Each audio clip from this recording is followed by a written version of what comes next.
Okay. Good morning, everybody. Welcome to the Gwent Police and Crime Panel meeting of Monday, the 16th of December. Thank you, everybody, for attending the slightly earlier meeting today. If we start off with some introductions. Good morning, I'm Jill Howells. I'm Chair of the Police and Crime Panel, independent member. I'll start to my left.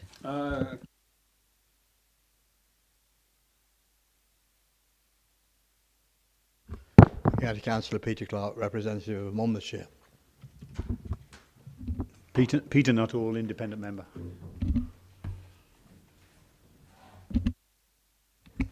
Darren Garwood-Pask, Commissioner's Chief Finance Officer. Sean Curley, Commissioner's Chief Executive. Jeff Cuthbert, Police and Crime Commissioner for Gwent. Larry Thomas, Deputy Police and Crime Commissioner for Gwent. Pam Kelly, Chief Constable of Gwent Police.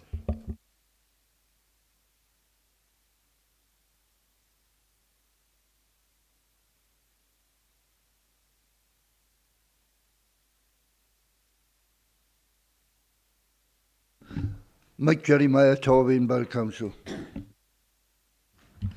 Emma Rapier, Torvine County Borough Council. Jonathan Millard, Councillor for Blaenau Gwent.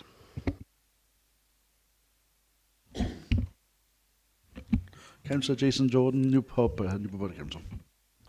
Will Routley, Newport City Council. Councillor Tony Eason, Monmouthshire County Council Representative. Emma Lyle, Finance and Commissioning Manager in the Commissioner's Office. Joanna Robinson, Head of Strategy for the Office of the Police and Crime Commissioner. Joanne Regan, Head of Assurance and Compliance for the Police and Crime Commissioner. Roger Guest, Head of Communications and Engagement for the Commissioner.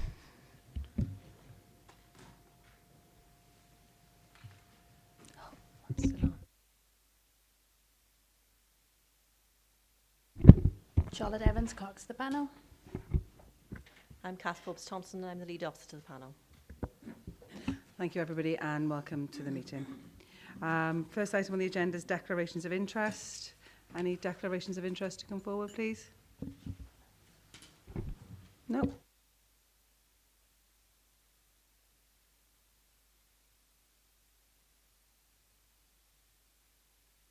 There are some on the sheet. There's Councillor Gez Derby and Councillor Christine Forehead, we have apologies for, and Councillor Mark Spencer. Thank you very much. May I also add Councillor Lisa Winnett as well, please? Thank you.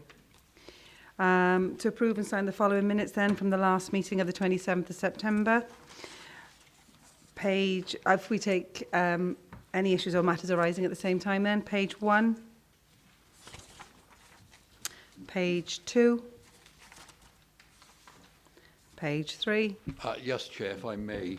The third paragraph on page 3, there's a few typos in there, but as a matter arising, the crime prevention report, we felt, if it was presented in its raw form, would not be particularly helpful. So what we're going to propose, and the work is still ongoing, is that we make a presentation on the issue of crime prevention at the March meeting, together with appropriate documentation, if that's acceptable to the panel.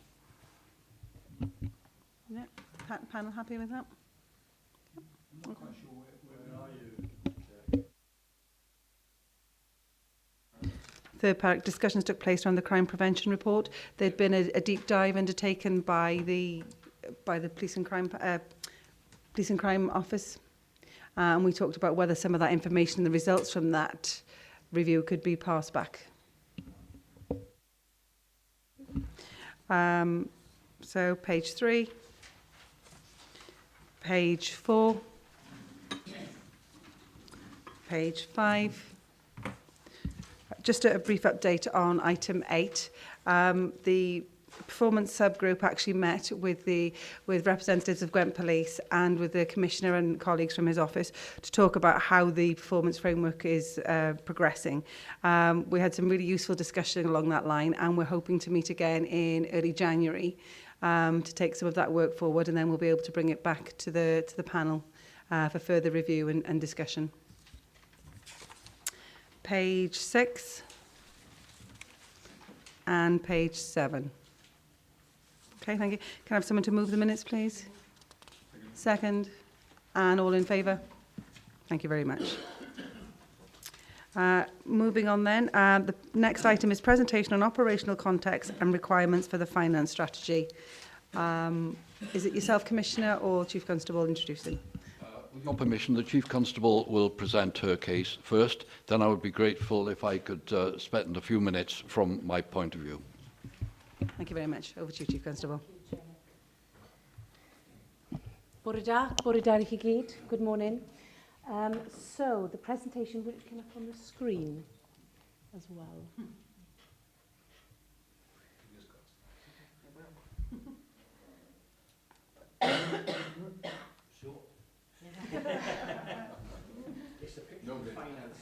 Anything working? It's yeah.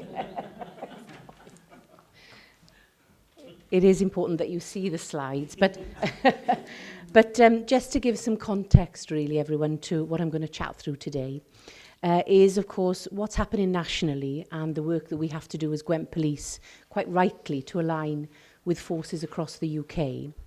Some of the work that we're doing locally, and, of course, some of the challenges that we have financially for the year ahead, and, of course, for the next 5 years in terms of our mid-term financial plan.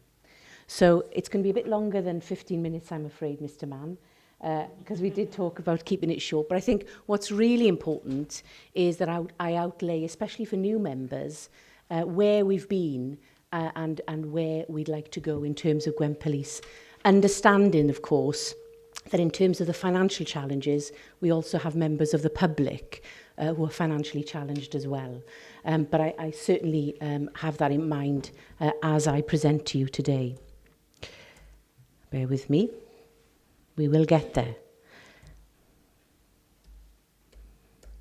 Nope.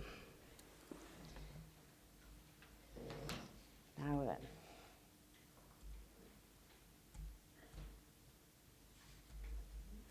Let's get this right. Oh, here we go. We're on our way now, everyone. We're there. Okay. So first of all, then, in terms of, many of you would have already heard of our policing vision. This is a national policing vision. And this is about all of the things that, quite rightly, we care about in policing and our communities care about, making sure that we do our best in terms of local delivery, local policing, and of course, in terms of specialist capabilities. For new members, specialist capabilities is about aligning with forces across England and Wales to make sure, for example, that our firearms capability, our cyber capability, counter-terrorism capability is all aligned. I'll talk about workforce and digital policing as the presentation unfolds, but ultimately what we've been striving to do over recent years is to make sure that we are lean in terms of our business delivery, collaborative in terms of our business delivery, and of course use technology to do that, because it saves money in the long run, but also speeds up our processes. And of course ensuring that there's governance and accountability across all of those areas. We've recently looked at what our risks are in policing at the moment. So it's all very well us doing the same thing year in, year out. What is hugely important is that we have quite a sophisticated threat and risk assessment so that we know what the issues are in our communities, and of course that we know what the emerging issues are. There's no point in just responding. We need to be ahead of the game and we need to be looking at intervening.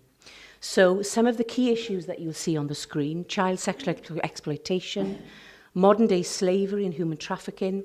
And I'm proud to say that we have a modern day slavery team here at Gwent, and you would have seen on the news recently some of the work that they and our neighbourhood teams have been doing around older people's homes in our communities. Really ahead of the game here, and we should be proud of that work. I'll talk about domestic abuse as the presentation emerges, and I'll be really honest with you. Domestic abuse is concerning for our communities. The rise in reporting, which is good, but actually the repeat offending in terms of domestic abuse is something that I'm passionate about tackling and I'm concerned about. And of course, stalking and harassment. Looking at some of our pursue element, organised crime, serious organised crime, and I'll talk about that during our presentation. Certainly that link to drugs, and of course county lines where our vulnerable people are a part of some of the concerns that we are trying to tackle, and rape and sexual assault. And then looking at our prevent agenda, cybercrime, protest, managing sex offenders in the community, and of course hate crime. So these are the issues that in terms of our threat and risk assessment we're absolutely concentrating on at Gwent Police.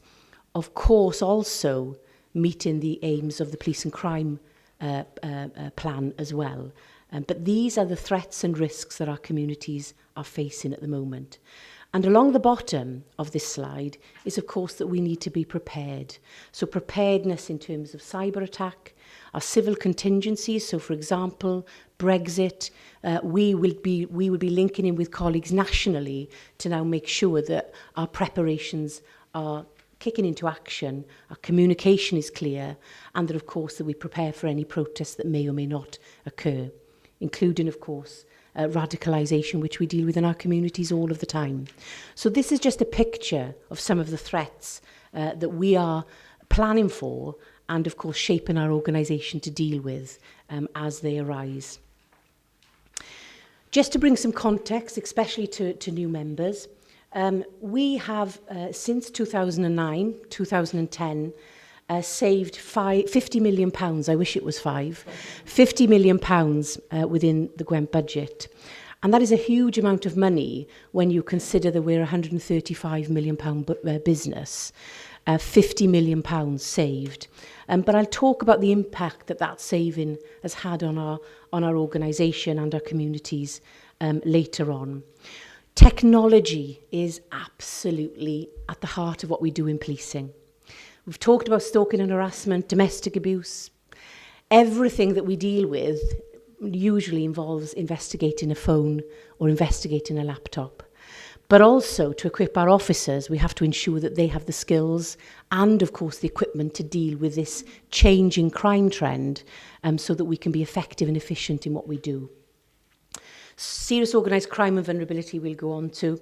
But the other things in terms of context that are really important for you to understand is that Gwent Police are collaborating more now than ever with local partners in terms of multi-agency safeguarding hubs, and we should be proud of the ambition and that all of our local authorities are now working with us so that we work in partnership in a multi-agency forum to deal with vulnerability. Collaboration in terms of our estate, which we're going to talk about later on.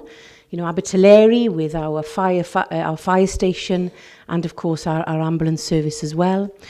Colleagues in South Wales, we're working very closely with them in terms of aligning our back office work so that we can save money, but also in terms of our joint firearms unit, so that instead of us, paying out ourselves, that it's much cheaper and more effective and better for our communities for us to work together with our neighbouring force. So where were we this time last year? It doesn't seem that long ago, but an awful lot has happened in policing terms. As you know, vulnerability and serious organised crime was absolutely at the top end of our agenda, and it remains so. We have invested heavily in vulnerability and serious organised crime, making sure that we've got the right number of officers in those departments to deal with child abuse, domestic abuse, rape and sexual assault, and those awful crimes that we know are increasing in our communities.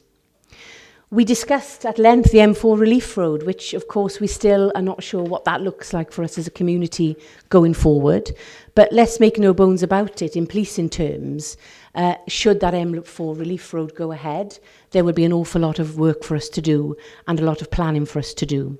But Darren will of course talk about that later on in terms of that investment that we discussed. We've worked very hard in looking at performance across the board, and one of my slides will show not just that we've put a performance framework together, but actually our performance has improved over the last year in the key areas that you as a panel agreed for us to invest in. Communications, still not there with comms as far as I'm concerned, but we have in the last 2 months appointed a head of comms who's doing a really good piece of work for us. I hope that you've seen on ITV, BBC and social media Gwent Police actually there showing the work that we're doing around wellbeing, tackling serious organised crime. We're featuring heavily on the national agenda at the moment, and I hope you're seeing that investment. But of course, what we're keen to do is make sure that those local comms with our local communities are enhanced during the year ahead. We're getting there in terms of social media, but I think there's more that we need to be doing in terms of developing our neighbourhood policing comms. The one thing that I'd like to put on your radar that you would have heard over the year is around the deployment of Taser. So Taser, up until a year ago, we only had 170 of our officers trained in Taser. That wasn't enough. By March next year, we will have 300 officers trained, and I am looking at a 3-year plan in terms of incrementally equipping more of our officers with Taser. That is because I want our officers to be safe, because you will see regularly police officers and police staff being assaulted, and the bottom line is I'm not having it. And I want our officers to be equipped with Taser so they can protect their communities and protect themselves. But I want that to be done in a proportionate way, so that everybody isn't equipped with Taser, but we're in a position to respond where the need is. But the bottom line is that costs money, and equipping people with Taser costs a significant amount extra.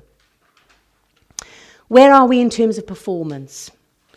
So we've just had our draft HMI, and I emphasise the fact that it's draft. Our draft HMIC, Her Majesty's Inspectorate of Constabulary, and they're now Fire and Rescue Service as well. So it's a HMIC FRS, but you all know it's the Inspectorate. We've just had our inspection, and I'm really pleased that where we've invested in this year is where the improvements have been noted.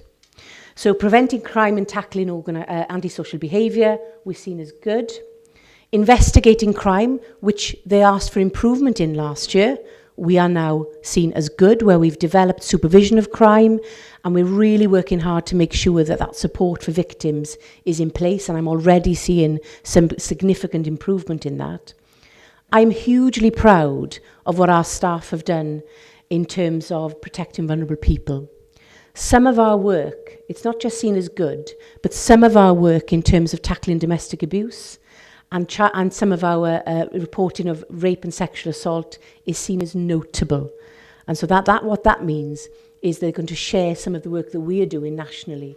We required improvement in this area this time last year. So we've worked hard to improve performance in this area. The same with serious organised crime. We needed improvement in this area last year, and now we're seen as good. And some of the great work that's been done in Newport and beyond has been highlighted as good practice nationally. We should be really proud of this. As advocates of Gwent Police, we should be really proud of this. And again, as you can see, good for current demands and using resources and planning for the future. The areas that we need to improve on is in terms of stop and search, and this is seen as legitimacy, and not how we actually undertake stop and search, but how we monitor stop and search in our communities, and that we check and test that the legislation is being dealt with properly.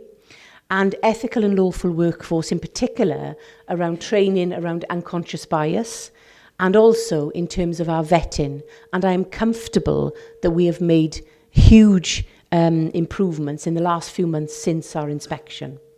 So what I'm trying to say to you, panel members, is that the money that we agreed was going to be invested last year has been invested in those areas, and that I'm very pleased to see that as a result of that investment, we've seen significant improvement that has been noted by HMIC. Our demand, as you know, with all public services, is increasing.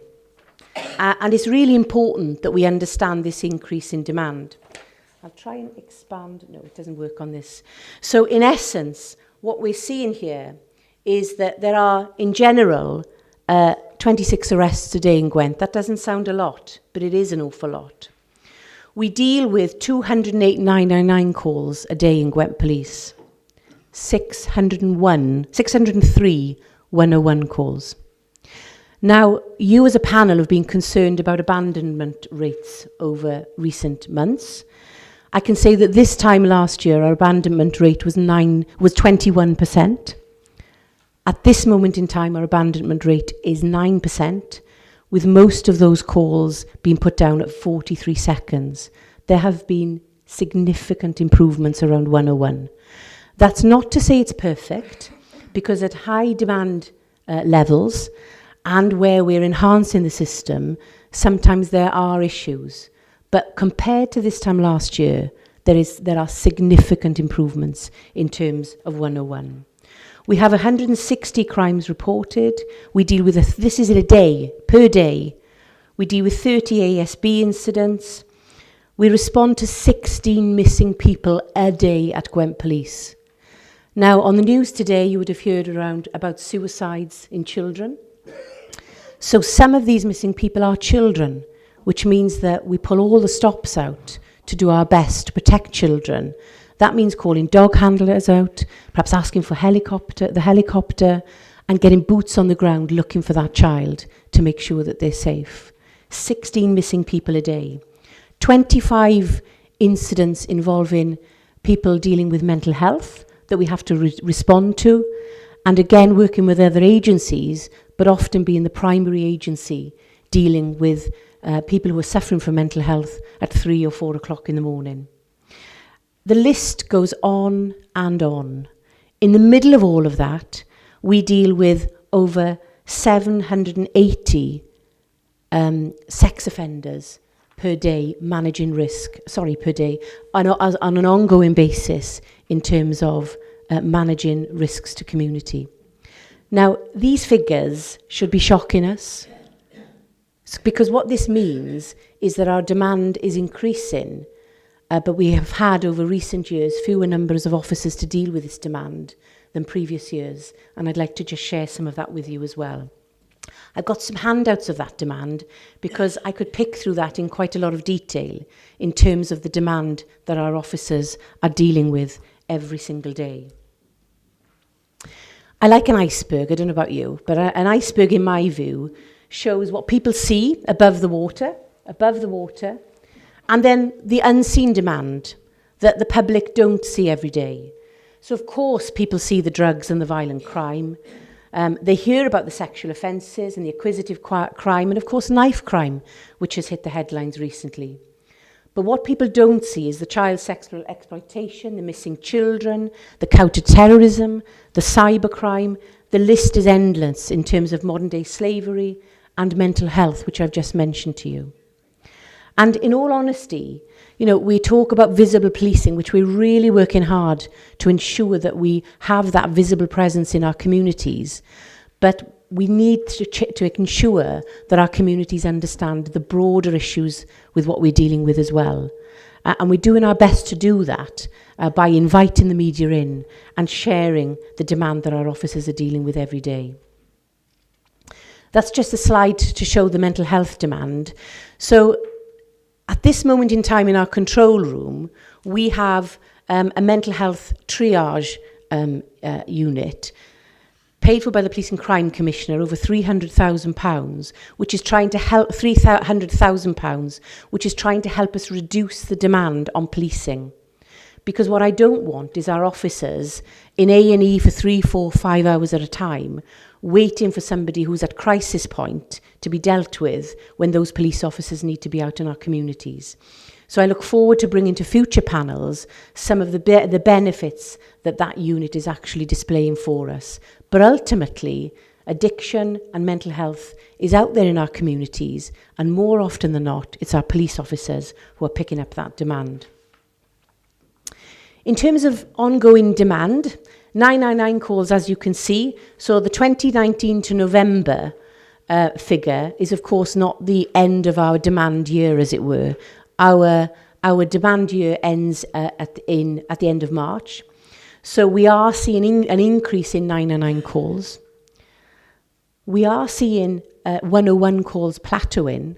However, the social media desk that we've spoken about previously is taking about 6,000 calls a month. So 101 in its pure, in terms of its purest form, is of course plateauing, but we're actually dealing with a lot of other demand in a different way. and I've already talked about 101 to you. Incident demand is going up, and of course, as you know, crime is certainly going up as well. No different to any other force in the UK, but it's demand that we need to deal with. We cannot just hope that the demand will decrease. We have to have officers and staff out there to deal with this demand to keep our communities safe. In terms of rape and sexual assaults and domestic abuse, we are encouraging reporting, but look at the increase in demand. 2015, 282 rapes and sexual assaults, 343. And already this year, we're seeing a significant increase. Now, one rape and sexual assault can actually take months to investigate. It's not something that just takes 24 hours. The forensic capability, the technology that has to be investigated, and of course making sure the victims are supported takes time and takes specialism. And our officers are dealing with this increase in demand. And of course, the detectives that we've discussed recently going into these units are dealing with this increased demand. Domestic abuse is absolutely rising. So in 2017, we had 6,323 crimes relating to domestic abuse. In 2018-19, we now have 8,493 domestic abuse crimes. That is a significant increase of over 2,000 crimes linked to domestic abuse. So, the work that we're doing is about targeting repeat offenders, increasing reporting, and of course bringing offenders to justice. But let's not forget that this increase means that the investigations take time, and those investigations take police officers off the street at time. So, as I've suggested, and I just put that slide up there, bearing in mind that there is a shortage of detectives nationally, we have done everything that we can to make sure that we train people to the highest standard with coaching and mentoring, because you cannot be a PC with 2 years service and then become a detective overnight. It takes time, it takes effort, it takes training to make sure that we provide the best investigative skills to our communities and to our victims. So we have a force plan which involves having a tiered approach to investigative skills, so that we're training police staff to be investigators to deal with some of our, dare I say, low-level investigations, so that we have our most experienced officers to deal with those crimes that are more serious. But we have invested heavily in public protection. Our value for money profiles show that we've invested in technology, we've invested in serious organised crime, and we've invested in vulnerability. And I'm pleased to see that some of the results, despite our increase in demand, are demonstrating that our performance is solid in those areas. I hope that you've seen, and I'm not going to go through that slide, the serious organised crime work that we've done over recent years. We've branded it as Operation Jigsaw. South Wales Argus yesterday, 6 people on the front page, a paedophile convicted and others convicted of drugs and drugs trafficking, collectively received a sentence of about 20 years. You should be seeing those regularly in the press, because we have worked tirelessly to lock up people who've been committing crime in our area this year. We have, organised crime groups. We're currently monitoring about 27. We have, in Operation Dynamic alone, that's one operation, arrested 36 people, and we have convicted many, many people this year for serious organised crime. But as well as convicting, and I'd be really happy to give a presentation on its own in serious organised crime, but as well as convicting, we've also put an awful lot of prevention work into this.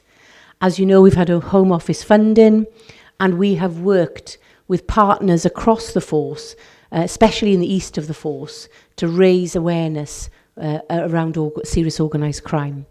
So when we are undertaking these operations, we're taking partners with us so that we can get in there in terms of early intervention as well as just reacting and enforcing. Because amongst serious organised crime, you will always see vulnerability, and we need to look after those vulnerable people to try and stop them from committing further crime. So there's just an example of what we've done around some of our prevention work and some of the investment that we agreed last year that has gone into prevention work. Schools Liaison Programme, Mini Police, Heddley Bach. Mr. Eason, I know you're a big fan of our Heddley Bach. These are young people. These are young people that take an oath in primary school to be good citizens. And yes, it is brilliant in terms of making sure that young people become a part of Gwent Police and Gwent communities at an early age. But it is also a part of what we're trying to do to try and prevent young people from getting involved in crime, to build bridges with our police officers and staff. And I'm hugely proud of the work that's ongoing there. I'm just going to spend a little time, not too much time, you'll be glad to know, in sharing what our workforce plan is and where some of our budget challenges are for the years ahead, including this year. In 2007-2008, we had 1,494 officers in Gwent Police, 839 police staff. This year, by March of next year rather, we have 1,370. Now that doesn't look too bad. But let me take you to the next slide, and apologies that if you haven't got copies of what this looks like. But if you look at the far end of our presentation and the blue line to the top left-hand corner of the presentation, in 2008, Gwent Police had 1,512 officers. That's in 2008. In 2016, that's not that long ago, Gwent Police had 1,144 officers. That is 306 less officers than in 2008. And although we are now slowly and incrementally trying to build up our police officer numbers, it takes time to build experience. And we have a very young workforce that we're investing heavily in to build that experience. November this year, we will have 1,305 officers. That is still 207 less than in 2008. 207 less. So we are working towards really improving the officer numbers. The demand was less in 2008. And we're dealing with more demand now than ever. And we're slowly building our workforce to be able to meet that demand. How are we doing that? And I'll talk about the UK's government investment in policing and what that might look for us.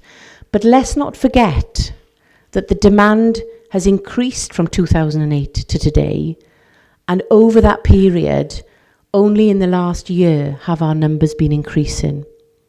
So reshaping a workforce, making sure that we're not just a reactive police service and a preventative police service is taking some challenge, and we're getting there with some of the investment that's coming down the road as well. What have we done to try and save money?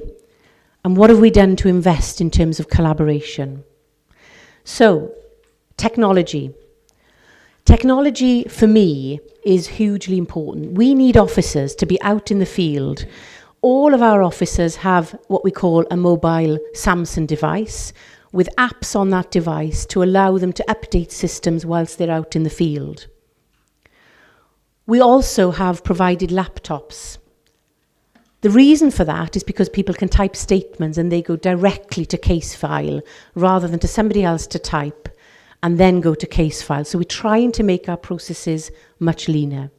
There's a whole array of work there that we've delivered over the last year to build our efficiency in terms of technology, to take out some of the back office functions, and to hopefully make sure that we take evidence to court sooner through being efficient through technology. If you provide a statement for somebody to type and then it goes to CPS, that can sometimes take weeks. We've stripped that out of the system. Digital policing programme, as I've explained, all there. And we're doing this very closely with South Wales Police. So this is a joint digital services division. We couldn't afford to do this on our own. So through collaboration, we are saving money, being more innovative, and actually being more efficient as well. Some of the opportunities that this brings is that we can work in an interoperable way with South Wales Police so that we work together to serve our communities in an efficient way. But all of this costs money and is in an investment that will build efficiencies further down the line. I can go through all of these, but I would bore you to death.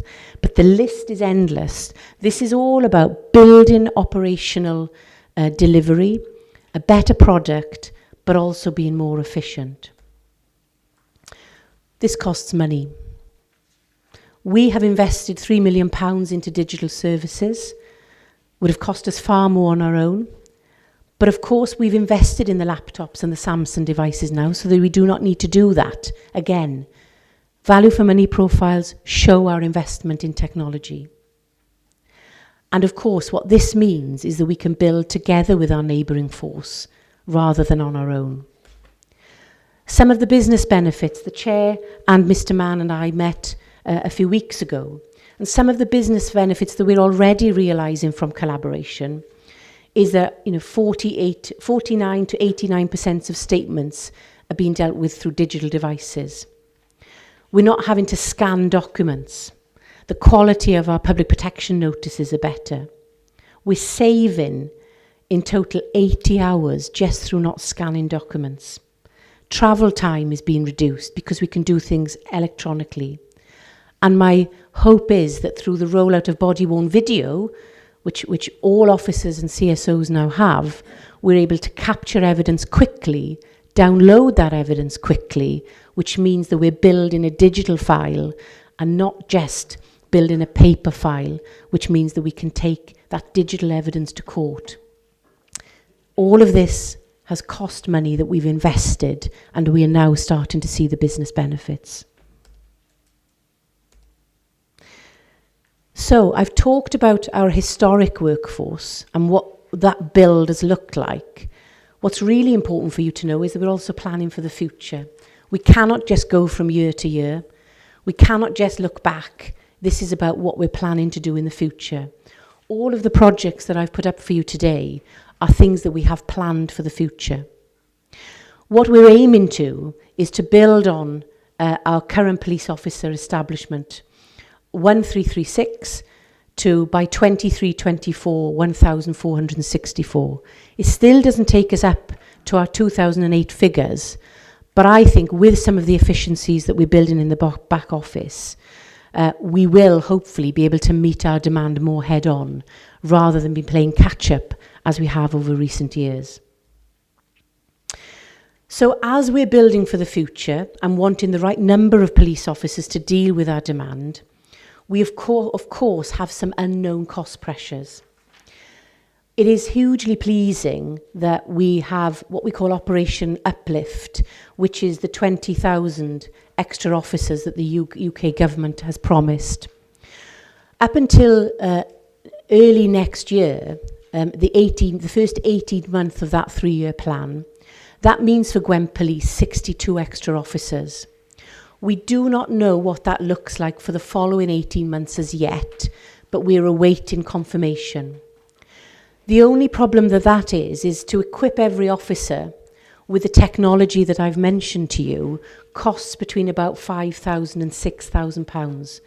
And those costs are not in those operational uplift costs. So the extra officers, hugely welcomed, but we have to find the money to give those 62 officers the equipment and the training that they need to perform their role. We've talked about recruitment and the PEQF. All of that is unknown, is known at the moment in terms of extra pressure because of extra officers, that of course the training that we need to deliver. Police officer pension costs are this is a public sector issue and not just a policing issue, and I know Darren is going to touch on that. I've already touched on taser uplift. Without question, we need a 3 to 4 year plan around taser uplift so that I can keep our officers safe and our community safe.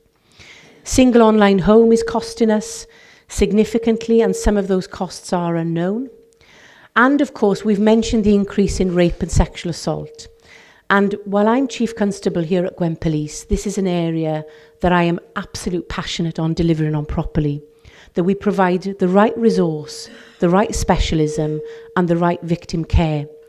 We cannot afford to do that on our own, so we're collaborating with a significant amount of investment with health and, of course, with third sector.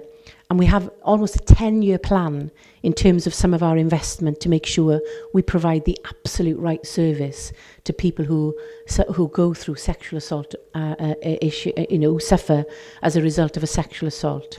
And of course, as you know, we're developing our hub services for victims as well. What does that mean? What does it mean in terms of being able to meet our demand, build in the technology, deliver the best service that we can to victims and the best service that we can to communities of Gwent? It's tough, especially when we look at our budget. We don't know what the cost of Brexit is going to be. We do not know what the comprehensive spending review is at the moment. And of course now with our new government going forward, we will have some clarity, one hopes, so that we can plan for the future. Funding formula is on hold still, so we do not know what that will provide for us in terms of any savings and or investment. Welsh Government currently fund 131 community support officers.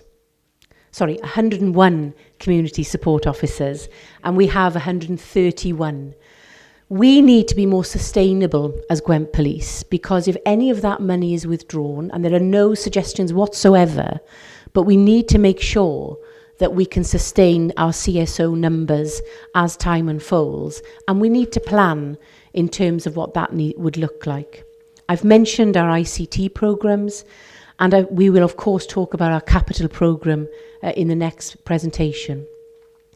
One thing that does concern me, and many of us in the room had a presentation on Police Transformational Fund, and this is our ACES programme, Adverse Childhood Experiences programme that's taking place in Wales, that we're absolutely proud of. Much of that has been funded by Police Transformational Fund. We do not know if that funding will continue. And we've put some great work into this, so we need to be sure that work continues for our young people here in Wales. That is not built into the budget bid that I've presented to the Commissioner. But what I do know is that even if we stand still as a budget and have a flat budget, even if we just deal with this year, but we cannot deal with just this year as a police service. Over the next 5 years, despite our ambition to increase our police officer numbers to meet our demand, as it happens, we will still need to find over £8 million in savings. And I say that because we're not asking for anything over and above here. This is about assuming that the 6.99 that was agreed last year remains. We would still need to find over 8 million. And I have presented to the Commissioner that for me to be able to deliver on some of the things that I've mentioned here today, and for us to be able to meet the demands that is facing us, and for us to be able to ensure that our communities are kept safe, in my view, we do need an increase in this budget. Otherwise, we will not have a 5-year plan to deliver in terms of our officer numbers to meet the demand that crime is placing on us. So those are the issues. I'm not going to talk about the capital programme because I think it's right and proper that features in the estate's presentation. But this is about delivering operational policing for our communities. We have improved significantly over recent years in terms of our performance. I am adamant that we need to continue to improve. But to do that, we need to make sure that we have the right number of police officers to meet our growing demand. And even if we fulfill the 5-year plan that I have in place, we will still have less officers than we did in 2008 when our demand was far less. With that, ladies and gentlemen, I know that as a panel you've been hugely supportive of Gwent Police, and I know that some of these conversations are difficult in terms of funding. But I know that whatever the discussion and decisions going forward, that, you know, I look around the room, we've had huge support from you over the last year. And whatever the decisions are going forward into 2020, I look forward to having your continued support in your communities. And of course for our officers who are out there 24/7, grafting, delivering a service to our communities. So diolch yn fawr iawn I chi gyd for that support. Thank you. Thank you very much, Chief Constable. That was extremely interesting and very useful information. Peter, do you want to clarify something? Sorry? Yeah, just a couple of clarifications quickly. PCs only, not community officers for the tasers. Absolutely. However, I think it's important to say, and I'll keep this brief, there is a national review ongoing around officer safety, which will include CSOs in terms of training and what equipment people should have. So at this moment in time, it's police officers only. Okay. Police recruitment takes about 6 months from training. PC's numbers you talked about, it would be clearer if you said what the numbers were in 2008 compared to the population, because the population has gone up hugely, and so how many policemen, or one policeman per that percentage of population, would show what that policeman is having to do from now on. I think that's an absolutely good call, Peter. I think we can certainly include that on the demand sheet that the slide that was there. We've actually got here that the population of Gwent is approximately 591,000. There are 1,334 police officers, meaning there's one police officer for every 443 members. But of course, all of those police officers are not working at the same time. So at any one time, you know, how many police officers do we have to the population, I think is more relevant. Right. On the 16 kids per day missing, is that 16 individuals, or is it multiple covering of say, a caring child, which I probably think most of your missing children are coming from? They're doing it once, twice, they're doing it for a week, etc. So the 16 missing people include adults per day. So collectively, we deal with on average 16 missing people a day. And some of those are children, which of course, because of their vulnerability, results in an enhanced response. Some of them are 2 or 3 missing at any one time. Some of them could be single. These are just average figures. But again, we can break that down for you for the future if that helps. And Chair, last thing, just an observation on the mental health thing. Police are one of the first responders, but then continue with that. And maybe there needs to be a discussion between Home Office and the National Health Service, because it's a National Health Service problem, not a police problem. So thank you, Mr. Nuttall, for raising that. It's a really important dialogue. We have great support from Judith Paget, the Chief Exec of an Iron Bevan Health Board, where we have these conversations regularly. And we are working together to look at joint investment rather than police investment. You're absolutely right. The Picking Up the Pieces report from HMIC last year did comment on police officers picking up the pieces in terms of mental health. The reality for us is at 3 o'clock in the morning when someone is in crisis, as a police service, we cannot leave them. We obviously want partners to support us in our venture, but if we are the only service that is there, we will of course serve our communities. But there has to be a longer term sustainable plan around how we deal with mental health.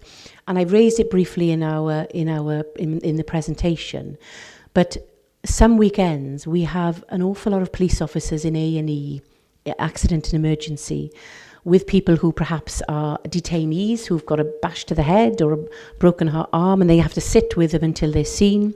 Judith is working with us to make sure that they are seen quite quickly so that they can get back to custody, and of course that our officers can be released to the street. The same with mental health, where our officers are there waiting for somebody to be assessed. That can take hours. So we have to really work with our health colleagues to reduce this so that we can be out there tackling our sex offenders and our burglars and doing much more work to prevent crime. And I am adamant that this is something that we have to work hard on collectively as public services going forward. Thank you very much. Very quickly, before I just talk about the Chief's bid in terms of my office, mental health, of course, like all health, is a devolved matter.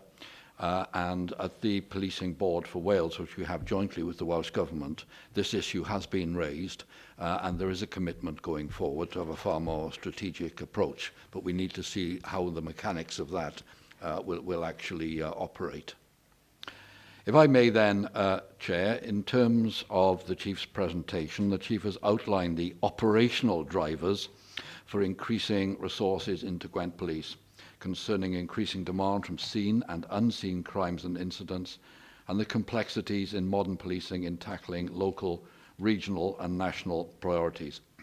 Now, our further consideration in this budget setting round and the medium-term financial projections, which from now on I'll just call the MTFP, is the delivery of my estate strategy over the next 10 years, which will be presented as the next agenda item. Now, moving on, I need to make a few points on the budgetary ask of the Chief Constable, and of course my Chief Finance Officer Darren Garwood is here, who will deal with any detailed questions that there may be, as well as maybe adding some points. The Chief's budget bid was formally received and scrutinised at my Strategy and Performance Board on the 26th of November. The discussion which took place confirmed that the bid was compelling and robust. This panel's finance subgroup also had an opportunity to review the Chief's initial draft bid on the 27th of November, and a number of their requests for additional information have either been presented today or will be discussed at a follow-up meeting to be arranged in January. On the 11th of December, the Joint Audit Committee discharged their responsibilities to consider and comment upon the budget planning process, financial strategy, and the MTFP. In summary, they were satisfied that the MTFP and associated bid from the Chief Constable were as robust and reasonable as possible in light of the significant degree of uncertainty in relation to Home Office grant funding for existing police services, and also that for the additional 20,000 police officers, which is known as Operation Uplift. Now, in October, I launched my public consultation on a precept increase for an extra £2 per month for the typical Band D property. This equates to a precept increase in percentage terms of 9.39%. Now, it's important to say that the Chief's bid and accompanying MTFP assume an increase in precept for the next financial year of 6.99%, which equates to a precept increase of an extra £1.49 per month for the Band D household. This survey runs to the 12th of January, and as of the 4th of December, 1,383 individuals have taken part, 868 face-to-face and 515 online, and 66% support an increase of £2 per month, 23% do not, and 11% are unsure. But I stress that's £2 per month, which we are not considering at this point. My comms and engagements team have a further 5 face-to-face sessions planned before the survey closes in order to continue to canvass wider public opinion. Now, it's been mentioned about the current uncertainty around police funding, and it is absolutely unprecedented. The expectation was that in the summer of 2019, a comprehensive spending review would have taken place, bringing a degree of certainty over the short to medium term on police finances. The ongoing uncertainty has delayed the next CSR until at the earliest the summer of next year. Therefore, on the 4th of September, a one-year spending round was announced to deliver on the Prime Minister's priorities, including health, schools and the police. Hopefully, we may have further clarity at the Queen's speech on Thursday, but that will not, of course, go into detail. Now, due to the general election, the Home Office will not be issuing a provisional police funding settlement. Rather, they are issuing the final police funding settlement sometime between mid-January and mid-February of next year. So you can see from that, as our precept meeting will be at the end of January, that it is theoretically possible that we may have to go into that without knowing for sure what the Home Office funding settlement is going to be. However, this year, with the absence of general financial indications from a CSR, nor the specific figures contained in the provisional police funding settlement, coupled with the uncertainty on the detailed funding for Operation Uplift, which I'll talk about in a moment, policing is to a certain degree flying blind in relation to the amount of government funding it will receive for the next financial year. This not only impacts on the core government grant, but also other specific grants that we receive from the Home Office and Welsh Government, particularly those funded from the Home Office's Police Transformation Fund, and the Chief has outlined some of those issues.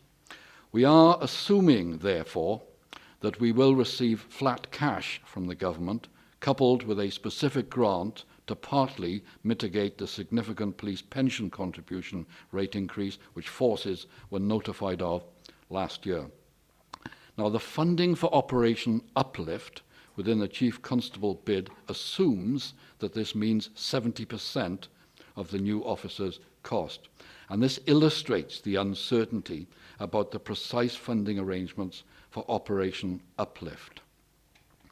In precept terms, the MTFP assumes an increase of 6.99% per annum. The rationale for this figure was given at the January 2019 meeting of this panel, and I gave an assurance that my 6.99% precept increase throughout the life of the current MTFP would maintain the police officer investment of around 170 new police officer posts in Gwent since 2016, and that takes no account, of course, of Operational Uplift, which is additional.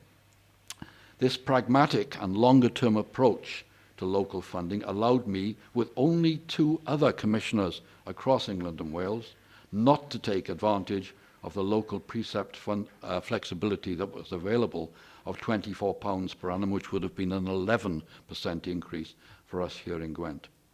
Now, in planning to honour the arrangements discussed in January 2019, the 6.99% increase for 2020-21, which equates to an extra £1.49 per month for the average Band D property, is reflected in the Chief Constable's bid in order to meet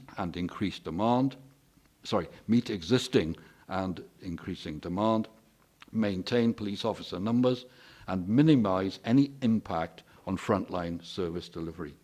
Very importantly, I am not using the precept increase to underwrite the current uncertainty with regard to government funding. Now, as a final point on funding, and has been alluded to, we are also forecasting a further impact on changes that the Home Office wish to make to the police funding formula, which is used to allocate monies to individual forces. This could see, in addition to only flat cash settlements moving forward, a further £6 million reduction in government grant into Gwent from 2022-23 onwards. Now, in terms of operational uplift, Gwent Police has been given a recruitment target of an additional 62 officers by the 31st of March 21, and we intend to be starting that actually now in this financial year. As discussed previously, the short, medium and long-term funding arrangements are exceptionally vague at this time. In terms of pension costs, in November of 2018, forces were notified of a requirement to significantly increase police pension contribution rates. The main change driving this increase is the reduction to the discount rate, which is used to convert future pension payments into present-day value. This rate reflects the Office for Budget Responsibility's view on the current national economic outlook. Now, it has not, and it still remains my intention, not to fund this new requirement through precept. So I will continue to provide the shortfall of about £400,000 per annum from my reserves and committed funds.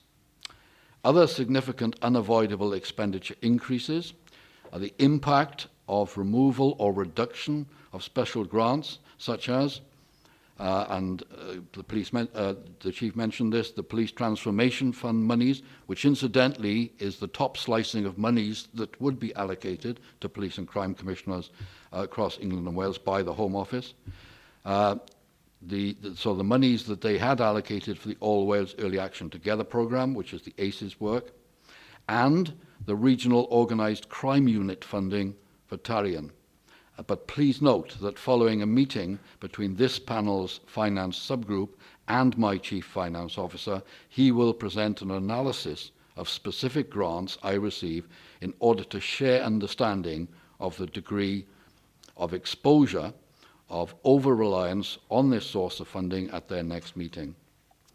Now, there are additional costs in relation to operational uplift arising from the need for the new officers, apart from the issue of equipment, to undertake the new police education qualifications framework. Members will recall that although policing in Wales pays the apprenticeship levy, at this point, access to the levy has still not been forthcoming. A double whammy, if you will, although work is underway to try to resolve that. There is £150,000 required to meet pressures on police officer injury award pensions and providing recurrent funding for a number of successful initiatives which have previously been funded on a non-recurring basis, such as diversion projects for women, 18 to 25-year-olds and ex-service personnel. These are important to minimise operational demand from reoffending. Now, in addition to internally generated efficiency schemes, the force uses the Inspectorate's value for money, VFM indicators, to identify where Gwent is an outlier in expenditure terms when compared to its most similar forces, known as MSF. In a similar vein to the last financial year, the latest VFM indicators show Gwent being in excess of the MSF average in local policing, where we spend £5.6 million more than our most similar forces. Dealing with the public, £2 million more than our most similar forces. Roads policing, £1.3 million more than our most similar forces.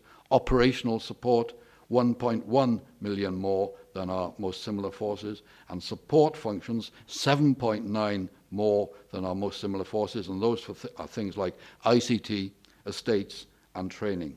Now, the above, of course, also provide opportunities to address the recurrent deficit that's already been alluded to.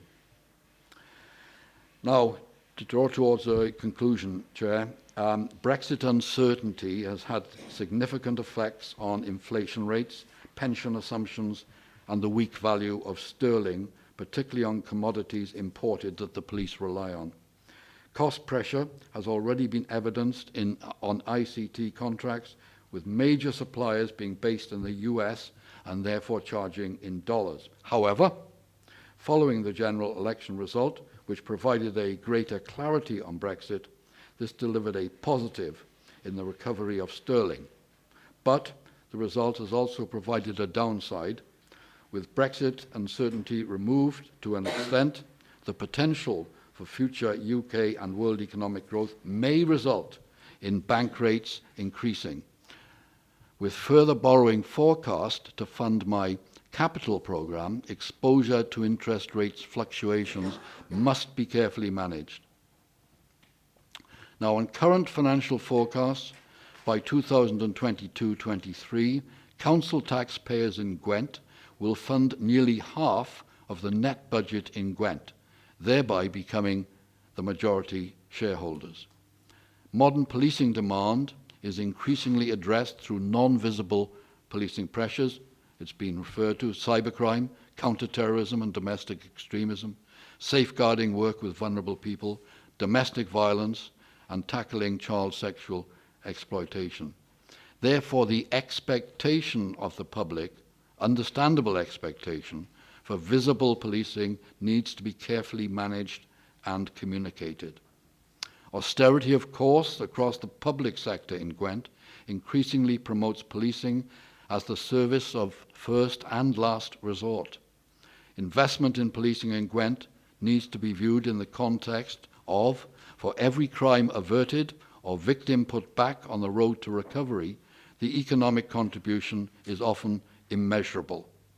The other three police forces in Wales are currently forecasting precept increases of at least 5%, and a number of local authorities in Gwent are currently estimating precept increases in the region of my proposal. Now, Chair, at this stage in the budget round, the Chief Constable has already highlighted that policing in Gwent is still faced with a number of risks. However, on the plus side, opportunities can be advanced in relation to co-commissioning services with other partners, collaborative opportunities with other police forces, and legislative changes to give commissioners greater power to income generate. So, in conclusion, the picture is hopefully coming clearer soon. I trust that I will have enough information prior to the end of January, when we meet to consider the precept, to be able to submit a well thought out, calculated, on the basis of facts, proposal to you. We hope for the best, but we're also going to prepare for the worst. Thank you, Chair. Thank you very much, Commissioner. Councillor Easton, I believe you had a question. Yeah, thank you, Madam Chair. Peter's asked the first question. I was going to ask about the 16 people missing per day. In terms of the increased police numbers of the last couple of years, coupled with that, there have been retirements and obviously a change in salary structure. Is it an overall saving for every, say, 100 police officers you recruit to every 100 who retire? Is there a net benefit to your budget in terms of the fact that salaries have changed from over that period of time? That's the first question. Second question is, you talk a lot about collaboration. You say a lot of collaboration with South Wales Police. You don't say much about Powys, but I presume it does go on. Do you see this leading to a more integrated all Wales Police Service in the long term, next 5, 6, 7, maybe 10 years, as in Northern Ireland, as in Scotland? Because you seem to be talking about a lot of integration, which is necessary, and particularly with IT systems and things like that. So the two questions, one about the retirements and net benefits in budgets, and where the future is. Thank you, Councillor Eaton. In terms of the first one, yes, absolutely. It's called top-to-bottom savings. Yeah. So a constable at the midpoint of their career, the gross cost is about £55,000 a year. A constable at the starting point of their career, 32,000. So you can see there's a £23,000 differential. So every budget setting round, we take account of all those top-to-bottom savings, and they are then put into offset incremental pay for all the other officers. So it's netted off in the budget. So absolutely, it's a key contributor in balancing those budgets every year. In terms of the second point, Chair, and I'm sure the Chief will want to comment on this as well, there is no discussion about creating a single Welsh police force. We're going forward with the 4 forces, but we will collaborate to the hilt. And that's really a no-brainer. Wales has the advantage of having a functional Welsh government where all the other key public services are devolved to, so we can work collaboratively.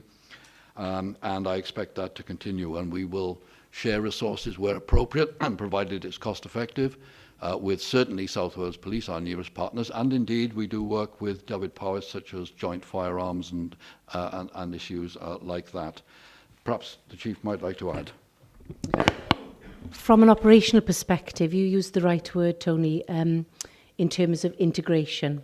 So it makes good business sense and good operational sense for us to buy the same systems together, and for us to be able to align our that's the whole point of the policing vision.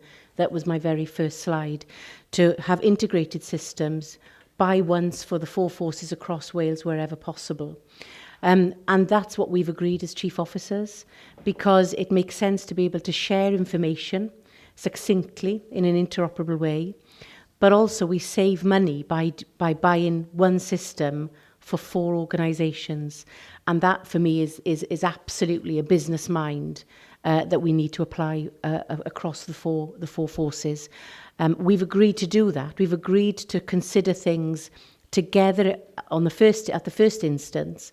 We cannot always do it, but wherever possible we will try to do that for good business sense, but also to keep communities safe by systems talking to one another.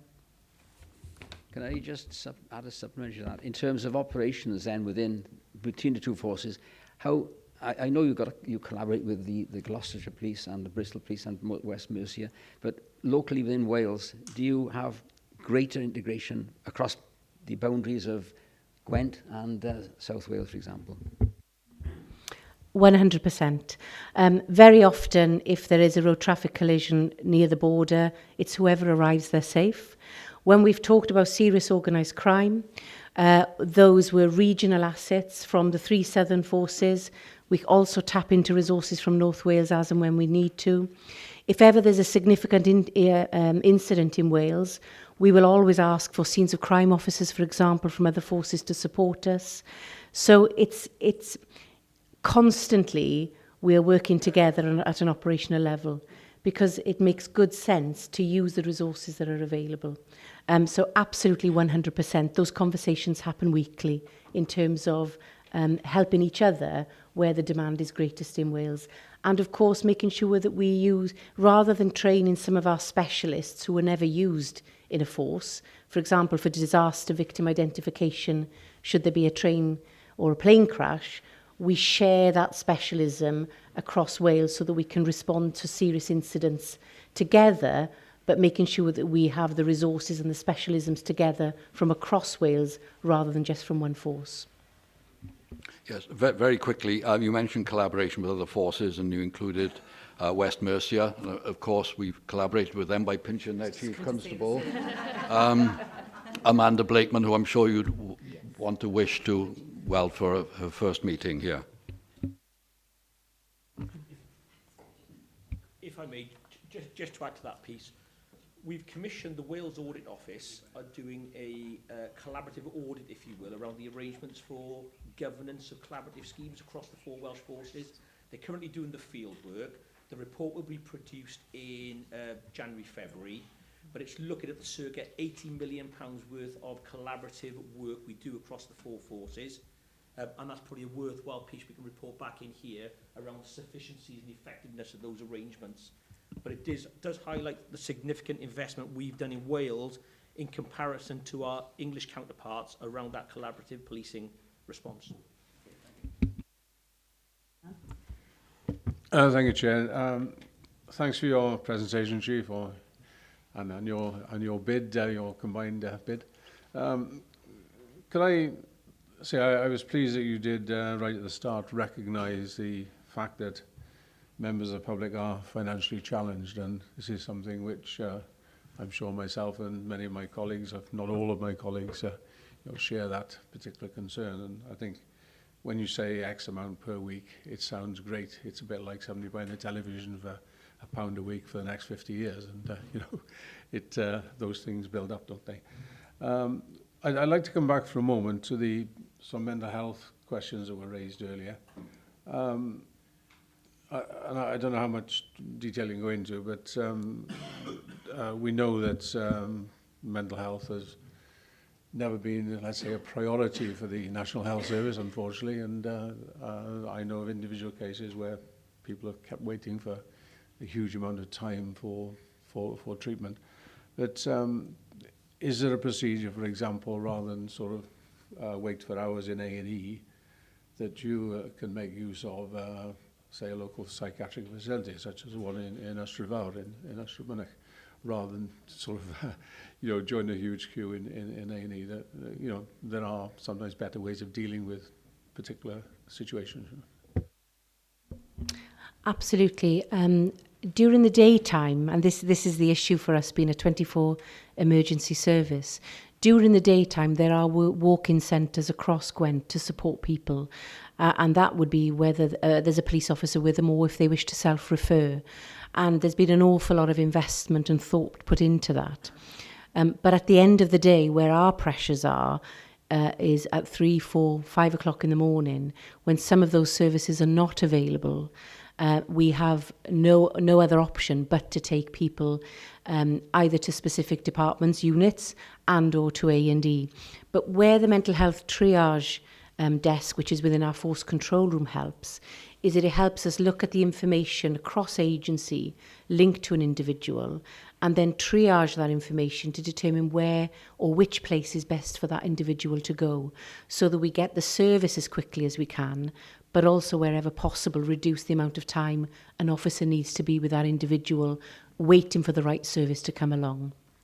I would say during the daytime things are improving, but we've got more work to do during out of hours. Assume those discussions are ongoing to try and resolve that, because as you say, taking a police officer off the streets for several hours, it's a bit like ambulance personnel being stuck in an ambulance waiting for people to be admitted, isn't it? So, you know, you lose those people to the service, and obviously no good for any of us, really. Yes, thank you, Chair. The Vice Chair quite rightly began by referring to the issue of drawing more money from hard-pressed council taxpayers, and I'm fully aware of that issue. One of my main jobs, of course, is to make sure that the Chief Constable has enough money for her needs in terms of staffing and equipment and buildings, and I have to be very mindful of that, but at the same time I've got to be mindful of the financial pressures on people at this time, and striking that balance is not an easy task. That's one of the reasons why, of course, we have a public survey which has been much larger than in previous years this time round, so that I can measure to a reasonable scientific degree the acceptability of what we may be doing before we actually do it. Thank you. In terms of Gwent Police resources, the HMIC value for money profiles show that we have the 6th highest net revenue expenditure per population, yet we're at the very low end of the scale in terms of staffing per population. We've also got the significant cost on ICT, which is built into that. Do you have any concerns about that disparity, and do you expect that to become closer together?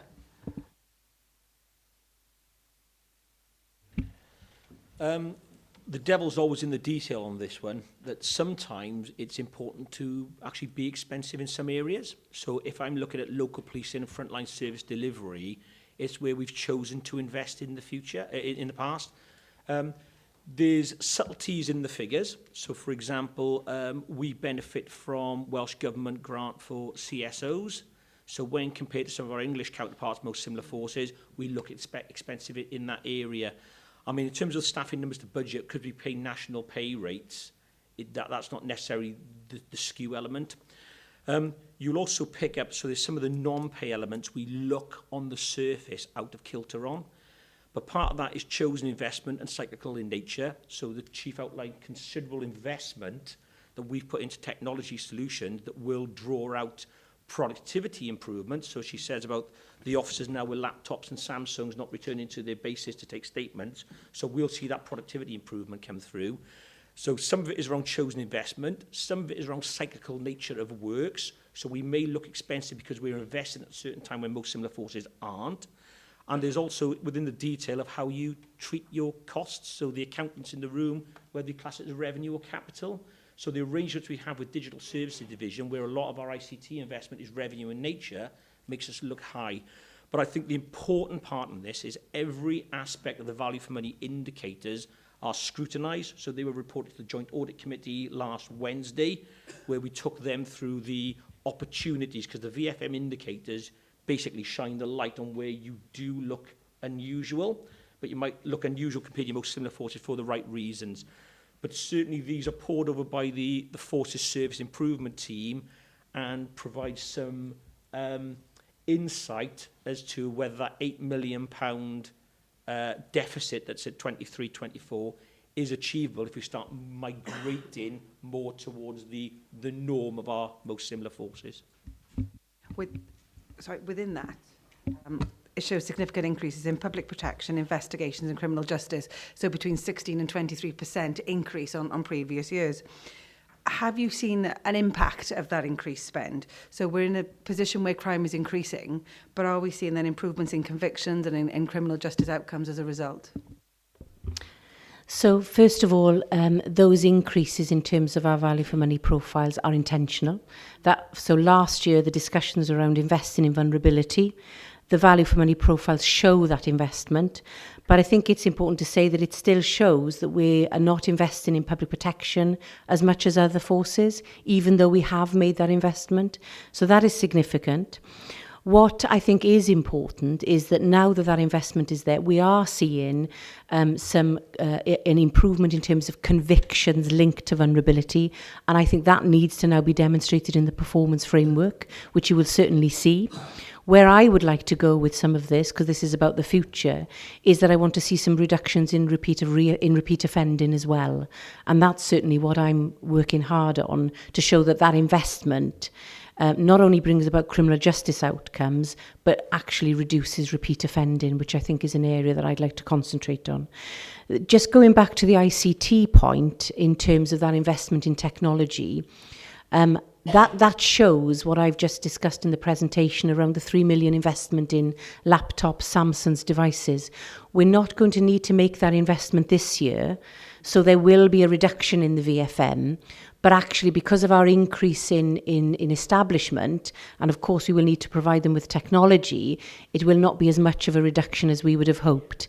But I think in the longer term, through collaboration with our digital service division, and I'm not a techie, but the use of the cloud rather than piping, I think that there's much more that we can save in terms of our technology infrastructure, which hopefully will provide us with some savings in the next 2 to 3 years as well. So I think that VFMs are good indicators, because they show where we've invested, but they also show perhaps where we may need to improve in some areas.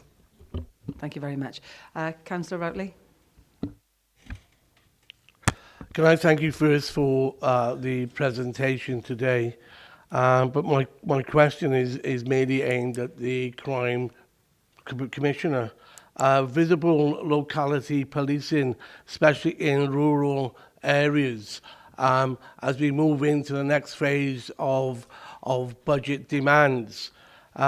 What are you doing to hold the Chief Constable to account with regards to increasing visible locality policing in rural areas, Commissioner?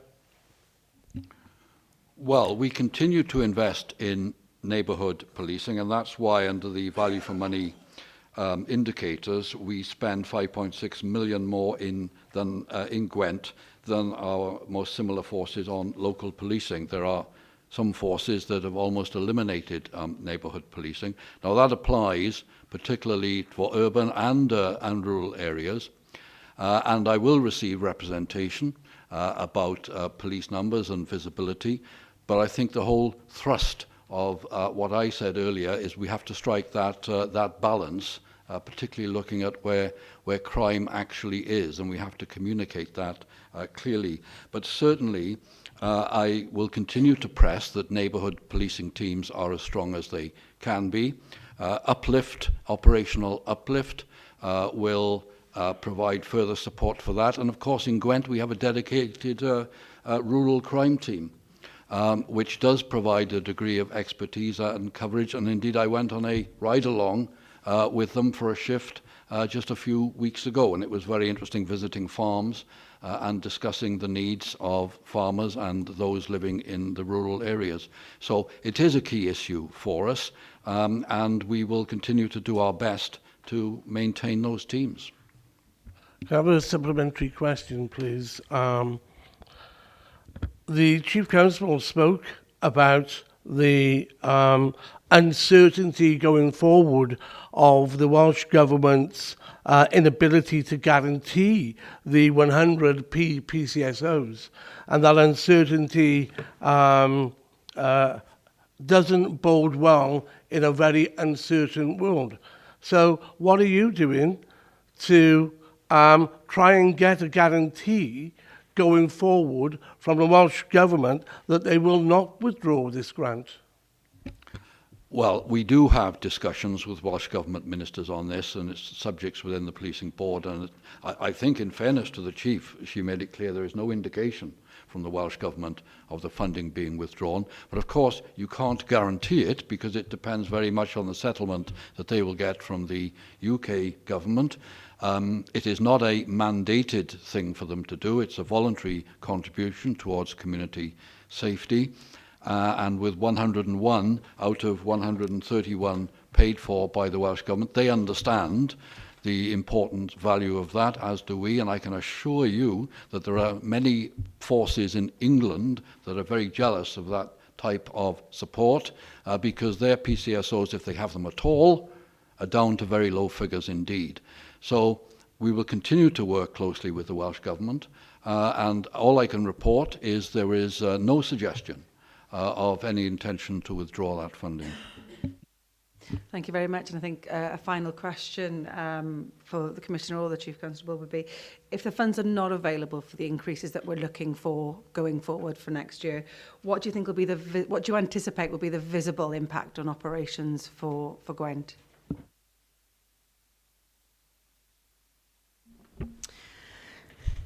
As you can see through looking at the budget, and Darren, of course, can provide that detail, the collaborative work that we've done and the investment in technology has already shown a significant reduction in the number of back office and in particular police staff at Gwent Police.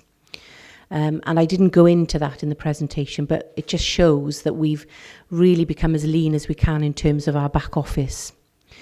The issue for me is that if the funds are not available, some of our projects, which my hope is to actually make some of those processes even leaner, especially in terms of the criminal justice element, so that we get people to court quicker, would potentially have to be put on hold or delayed. And I think that would not be good for justice and not be good for victims in this area.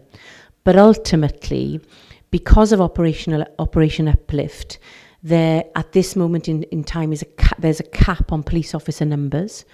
But I would therefore need to look further at police staff, community support officers, and or reducing police officers as and when I'm able.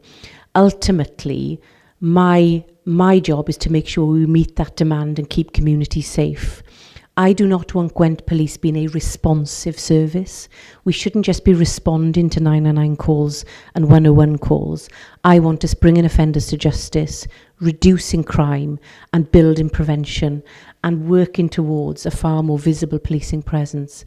I cannot do that if the budget isn't made available to me. And it would be remiss of me not to cap off with, even with a 6.99% increase in precept next year, the Chief Constable and the Commissioner are still faced with a £1.4 million deficit after efficiencies. So we're not even there with this precept. So we're already looking at those opportunities which the Chief has looked at.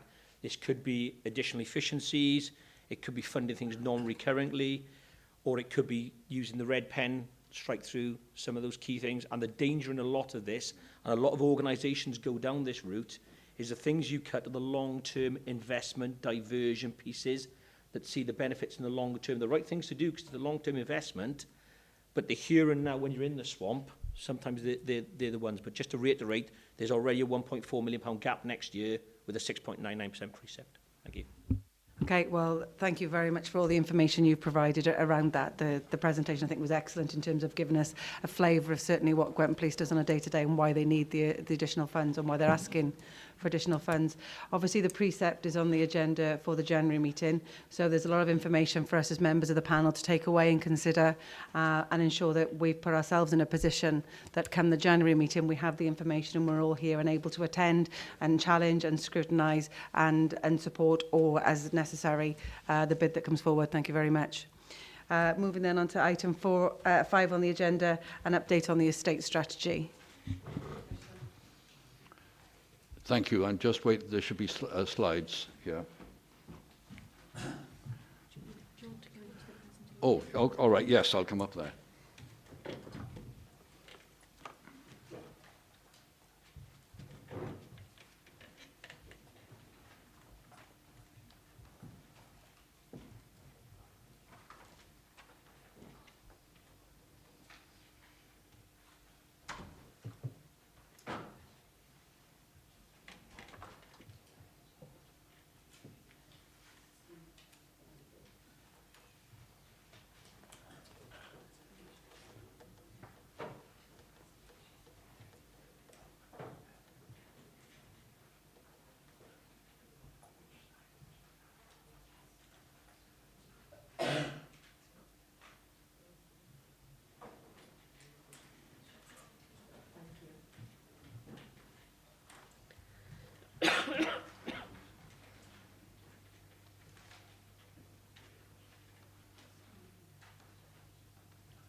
Talk amongst yourselves.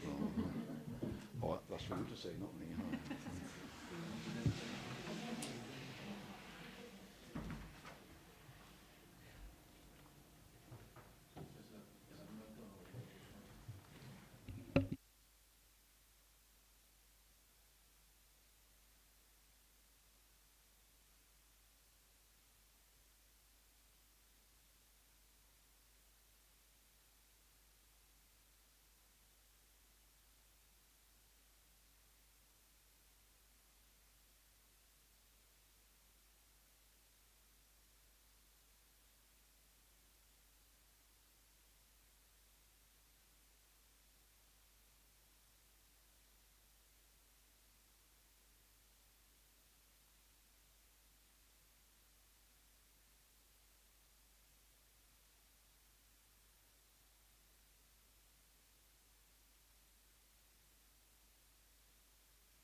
Okay then, thank you for the 5-minute break while we sorted out the technical difficulties.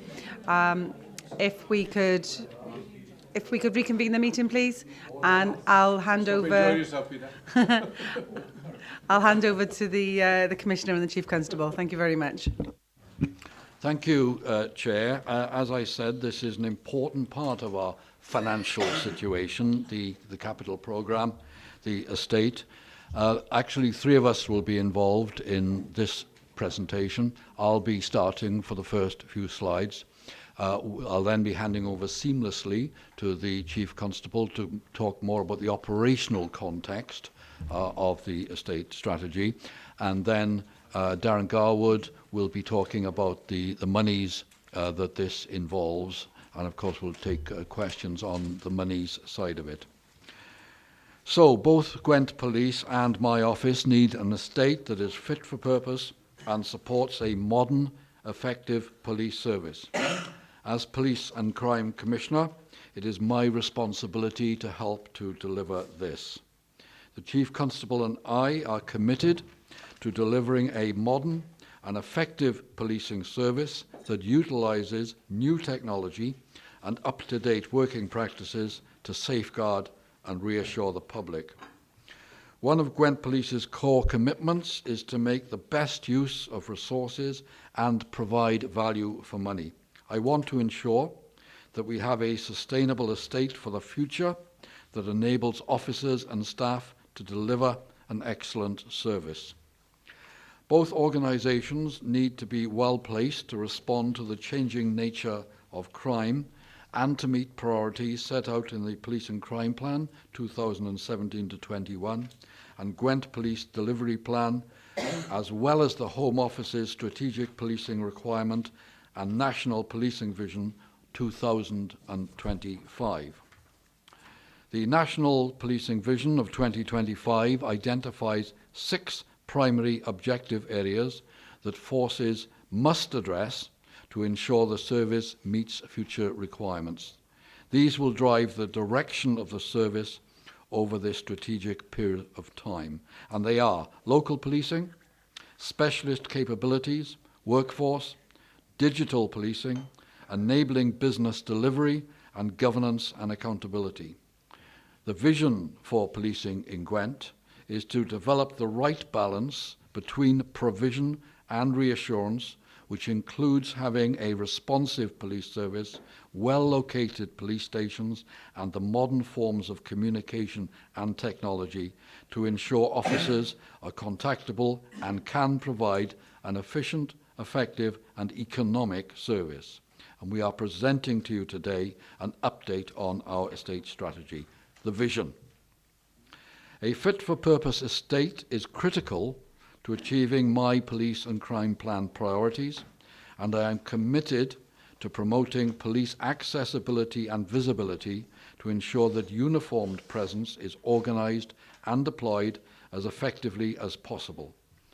To set my initial thoughts on the vision and objectives, I've taken account of the significant feedback from my engagement programme to date, particularly from members of the public and elected members. My vision, as you will see, highlights and emphasises a number of factors. Future-focused. The estate must be fit for purpose for the next 20 to 25 years and accommodate the way policing will change to meet differing demands and policing tactics. For example, investigating crime from computer screens. Sustainable, in support of the Wellbeing of Future Generations Act in Wales. Reassures. We must never forget the role that physical presence in communities plays in reassuring the members of those communities. This directly links to the Chief's strategic aim to have engaged communities. It must motivate and enable. Our staff are our most important asset, and they must take pride in their estate, which in turn provides them with the tools and surroundings to do their job. This is also a direct link to the Chief's strategic aim to be an employer of choice. Excellence in service delivery. Naturally, this is what we aspire to, and again, it directly links to the last of the Chief's strategic aims, to be a service that works. Partners. Working with partners underpins our one public service ethos and will enable us to manage, provide an improved service, and also provide better outcomes for the public and communities, and financially viable. The aspiration of the vision must be grounded in the reality of the financial situation we face and also the stewardship of public funds. We set the estate strategy around 4 pillars or primary objectives. We are committed to delivering an estate that will provide a citizen-focused policing service that meets the requirements of the public, is accessible, visible in communities, and presents a positive corporate image. It must support operational policing requirements, services positioned to meet demand and operational need. One public service delivered through collaboration and co-location with partners wherever possible. Welfare needs of officers and staff are met. Officers and staff are supported to deliver an excellent public service. It must demonstrate value for money. Running costs are commensurate with the sector norm. It aspires to meet the highest environmental standards. Space is optimized, must meet legislative requirements, motivates officers and staff, and be fit for the future.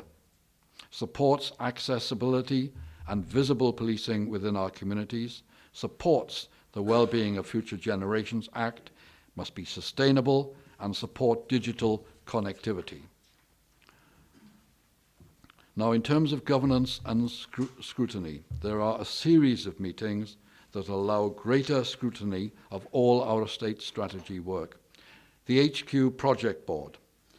The Headquarters Project Board makes sure that the project runs properly and delivers what is required of it, which is the successful relocation to a new headquarters and exit and demolition of the current headquarters. The Capital Strategy Board. The Capital Strategy Board reviews progress against the implementation and spend of the Capital Strategy Programme, including the estate, the fleet, ICT, and digital programmes. The Estates Implementation Group. The Estates Implementation Group develops strategy and implementation plans, considers engagement with stakeholders, and monitors estate maintenance. It also assesses the impact of the estate on the force operating model. The Estate Strategy Board. Now, that is the decision-making forum for the Police and Crime Commissioner. The Estate Strategy Board is the primary forum for receiving reports regarding the purchase, disposal, maintenance, and any other costs related issues for Gwent Police's estate. The Strategy and Performance Board will be a decision-making forum for the Police and Crime Commissioner. The SPB is the primary forum at which the Commissioner will hold the Chief Constable to account in accordance with Section 1(8) of the Police Reform and Social Responsibility Act 2011. The Board is also the primary consultation forum for strategic decisions affecting both the Commissioner and the Chief Constable. The Joint Audit Committee provides independent assurance to the Police and Crime Commissioner and the Chief Constable regarding the adequacy of the risk management framework and the associated control environment. Independent scrutiny of the forces and Office of the Police and Crime Commissioner's financial performance, and to oversee the financial reporting process adapted from the Chartered Institute of Public Finance and Accountancy Audit Committee's practical guidance, which I know you're all familiar with, for local authorities. My Chief Officer, Darren, was at the Joint Audit Committee on Wednesday undertaking the additional headquarters assurance. And of course the Police and Crime Panel. And as you know, under the Police Reform and Social Responsibility Act of 2011, each police force area has a Police and Crime Panel to maintain a regular check and balance on the performance of the Police and Crime Commissioner on behalf of the residents and community. The Commissioner is also required to consult with the panel on their plans and budget for policing, as well as the level of council tax and the appointment of the Chief Constable. All of these meetings complement my thorough scrutiny of all major estates issues. Now, when this strategy was drafted, and in a moment I'll be handing over to the Chief to talk about the operational issues involved, when this strategy was drafted, there were 48 buildings in the Gwent Police Estates portfolio. Some were leasehold, ranging from 10,000 square metres to 5 square metres. Of these, 80% predated 1980, some are more than 40 years old, and we still have a number of Victorian buildings. They were designed in line with policing delivery needed at the time of build and retained as stations recognisable within communities in Gwent. Of our current buildings, 70% are in a good or reasonable condition. Now, this suggests that we have a reasonably well-managed estate, but there are opportunities to improve and modernise through refurbishing or replacing parts in our portfolio. But many of the buildings are not conducive for more policing. They are expensive to run, including the existing headquarters, with poor space utilisation. Many of our buildings have poor environmental ratings and in poor locations. I'm now going to hand over to the Chief, and that's for one very good reason. The estate strategy is part of my portfolio. In theory, subject to resources, I could open up police buildings in every community in Gwent, but only the Chief Constable can staff them and operate them. So my job is to help with her to create the right atmosphere for Gwent Police going forward. And of course, there's no point in having any building if it's not going to be utilised by Gwent Police. Over to you. Thank you, Commissioner. So in looking ahead and looking at the challenges in relation to our estate strategy, some of the assumptions that we've built in is, of course, having buildings that are efficient, buildings that accommodate our staff appropriately, and, of course, ensure that they are at the right place in order to deliver a service for our communities.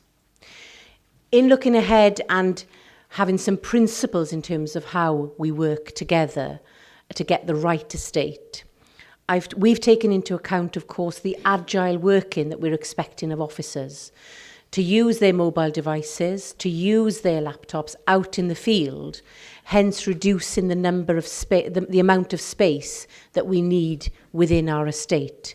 We do not need big buildings with only a few people in them. We need buildings that are fit for purpose to accommodate our staff, be visible in our communities, but actually not be too big for the footprint that we need.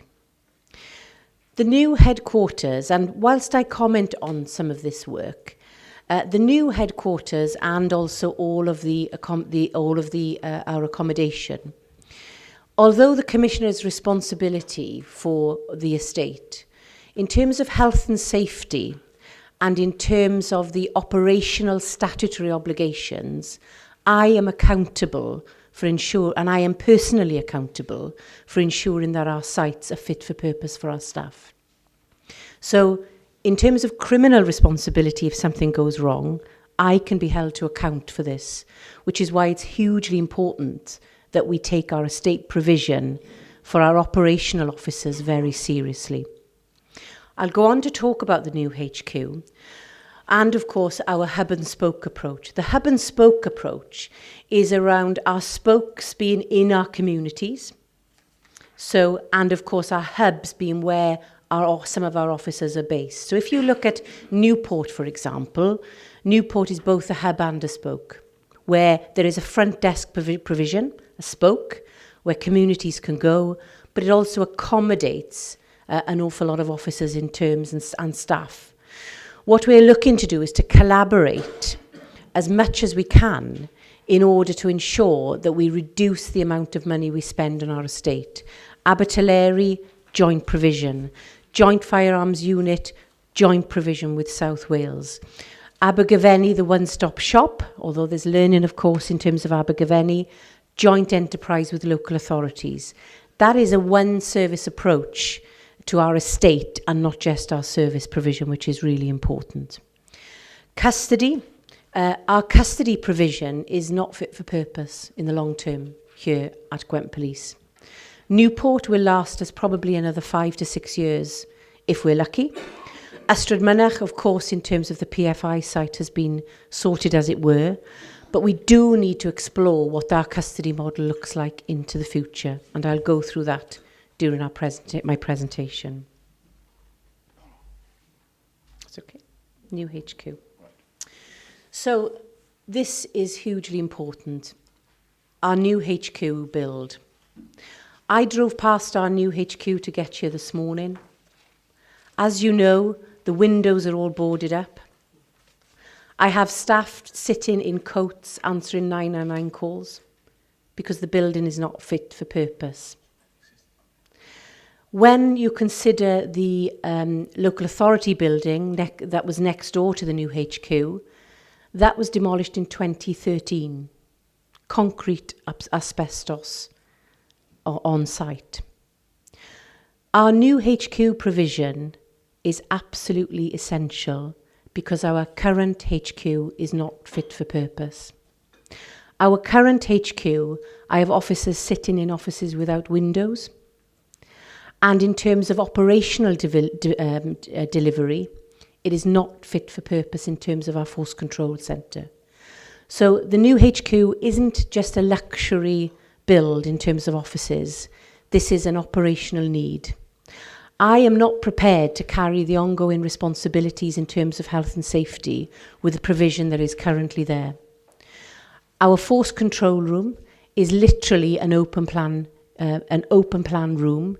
It is not a proper force control room that is designed to deliver the best service to our communities. It is not fit for purpose.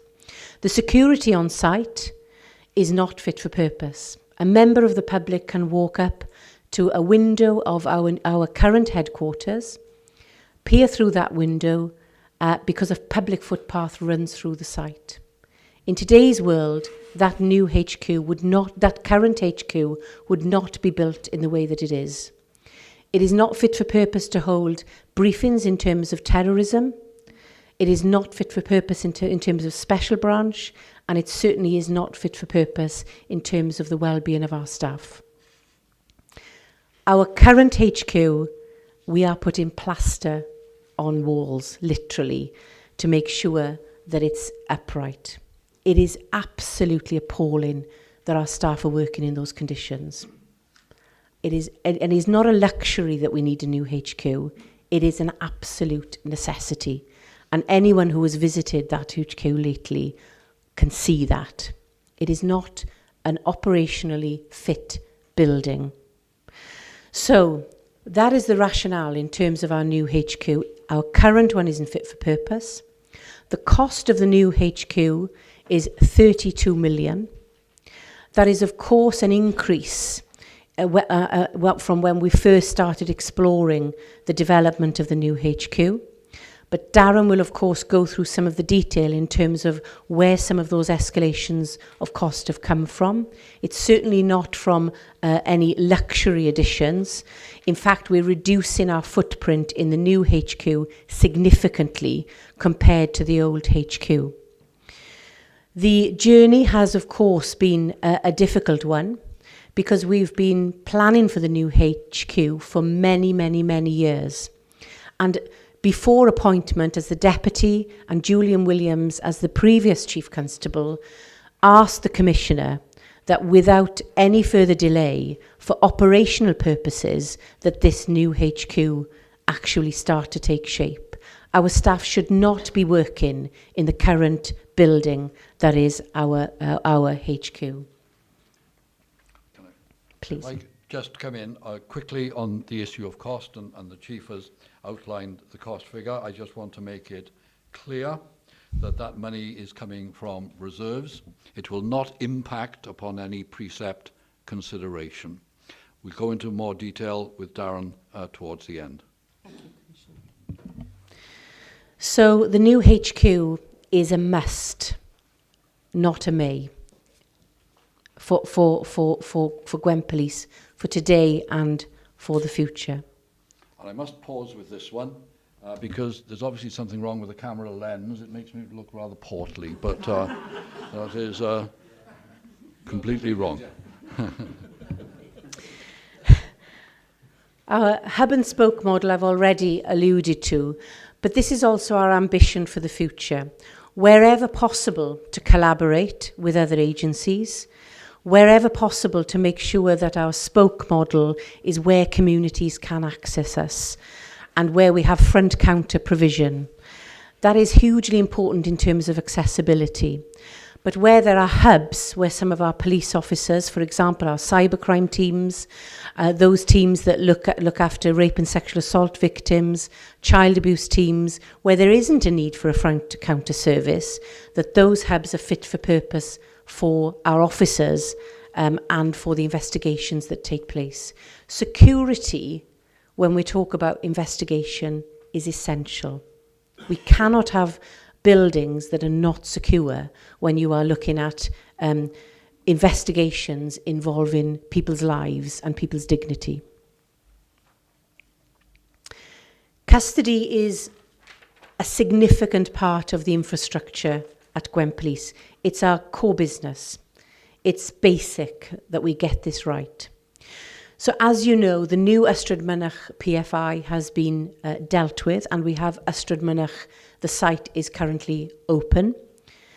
Newport is open as a custody unit, however, does not have a long lifespan. Again, in terms of fit for purpose, Newport is challenging in terms of a working environment. It goes back to the 60s and 70s. It is not a professional bridewell, which most forces would have in terms of having a custody provision. So what are we doing about this? What's the long-term custody model? So for now, Newport is open, but we need to look at a longer-term sustainable structure. We are exploring what that could look like in terms of developing a central bridewell hub in the Torfaen area to reduce our longer term spend on custody and to reduce our staffing costs as well. To keep Ystrad Mynach open as a custody unit at the moment costs around £1 million a year. What we are trying to achieve is a collaborative agreement with South Wales Police to share Merthyr, but that provides a whole array of challenges for us that we're trying to work through. But from a public purse perspective is probably the right thing to do, and we're exploring that. But that doesn't take us away from the fact that our core bridewell, Newport, will not be fit for purpose in the future. So it would be wrong of us not to explore what the custody provision in Gwent should look like for the future. Otherwise, we will be leaving a legacy for the next operational leaders that will not allow custody to be the best provision possible in this county. So that is a part of our long-term plan. I've already talked about collaboration. There are often lumps and bumps along the way, as Mr. Nuttall has seen, where we're exploring collaboration with the fire service in Abergavenny. There's learning for both agencies there, but at the middle of all of that are our staff. And of course, the pilot in terms of the one-stop shop in Abergavenny, which is going well, but of course, there needs to be tweaks around that as well. Collaboration is absolutely the right way forward, but of course the timings in terms of collaboration are also important as well. So for Gwent Police, the timing in Abergavenny was probably too soon for policing and a little bit too late in terms of the fire service. So how it all crescendos together is a real challenge for us, but one that we need to work on very carefully for the future in terms of our estate. And the final chart here is around our timings. So our investment in our estate is of course depicted in terms of opportunities, but also in terms of where the current threat and risks are. So there will be handouts of this, which I hope you've got, just to show that rollout. And of course, Newport is at the end of that rollout term in terms of 2027, because by then we really need to make sure that our custody model is right, and that of course will depend on our investment into a central bridewell. But ladies and gentlemen, in terms of our estate, without question I table to you today that our operational need is to deliver a new HQ which is fit for purpose for the future for Gwent Police. It is not right for our staff, it is not right for the delivery of operational policing, and I am delighted that some of that work has already started, and of course the public will become aware of the work and the cost of that new HQ certainly later today and tomorrow. Now, Chair, with your permission, if I could ask my Chief Finance Officer to talk through this finance slide. Thank you, Commissioner. Thank you, Chief. So this final slide is just designed to present the overall estate programme costs over the life of the medium-term financial projection. You'll appreciate we are talking about a 10-year strategy for the estate, so there's a number of columns beyond this that go into the future. So the total estate investment over the next couple of years to 24-25, sorry, is about 89 million. And that forms part of a wider capital programme when you build in ICT and fleet up to about 104, 105 million. I suppose the rationale for this investment has already been outlined by the Chief and the Commissioner, and you'll appreciate that we're in a cyclical model of our estate investment. There's not been significant investment in the estate in Gwent Police.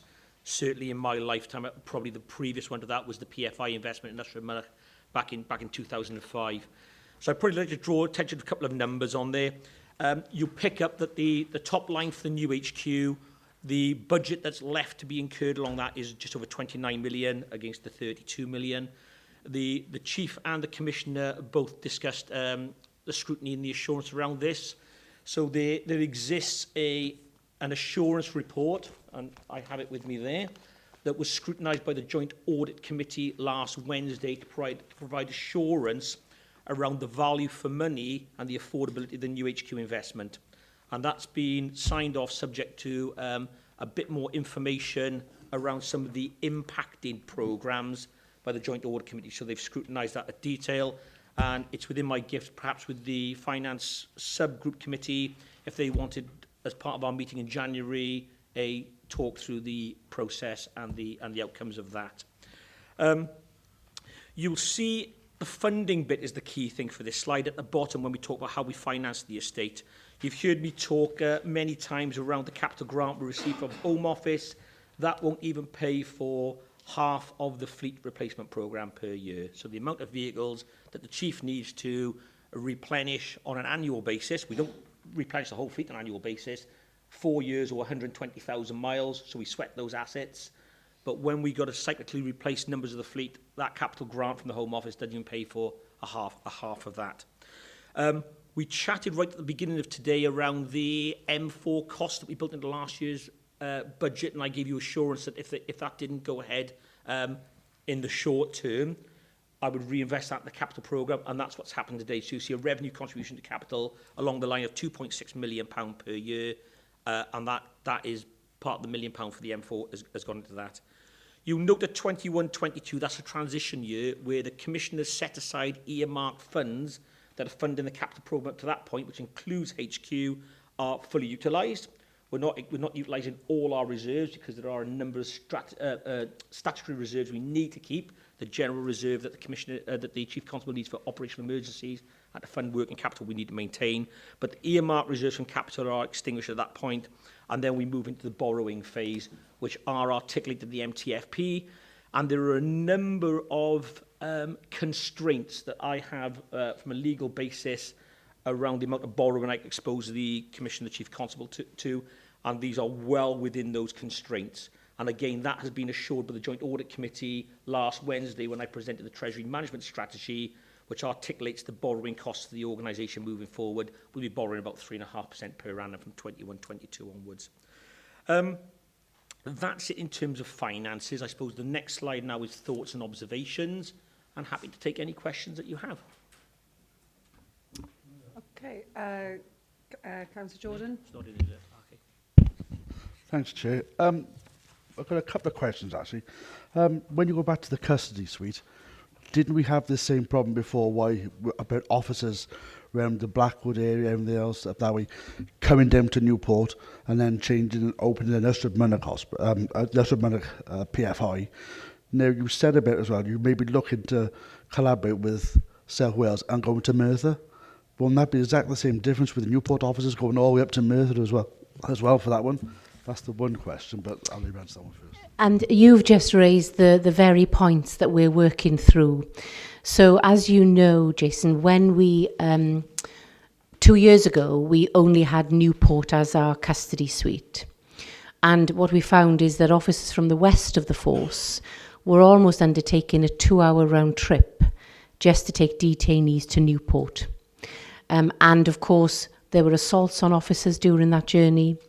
There was a bottleneck in terms of waiting times in custody, and that wasn't fit for purpose. But ultimately, it was also taking officers away from their communities because of the custody being in Newport. As a result of that, we opened Ystrad Mynach custody to reduce those travel times and to make sure their officers remained near to their communities when they made arrests. So what we're exploring is what is the right thing for the future custody model for Gwent Police. What is the best thing in terms of travel time? What is the best in terms of staffing costs, so that we get an estate that is fit for purpose, but actually in the right location for Gwent Police as well. And at this moment in time, we're exploring two things. One, what will happen when Newport is no longer fit for purpose as a custody suite, which is something, as the years are ticking by, is creeping up on us at pace. And of course, what is the right provision, a central provision for custody for Gwent as a whole. If we can collaborate, and it is a big if, because there are lots of factors at play here in terms of local authorities having appropriate adults available for detainees who may need support, you know, all of the service provision that comes and diversion that comes from within custodies as well. There is a whole amount of work that we're doing to provide the due diligence to determine what is the right custody provision for Gwent for the future.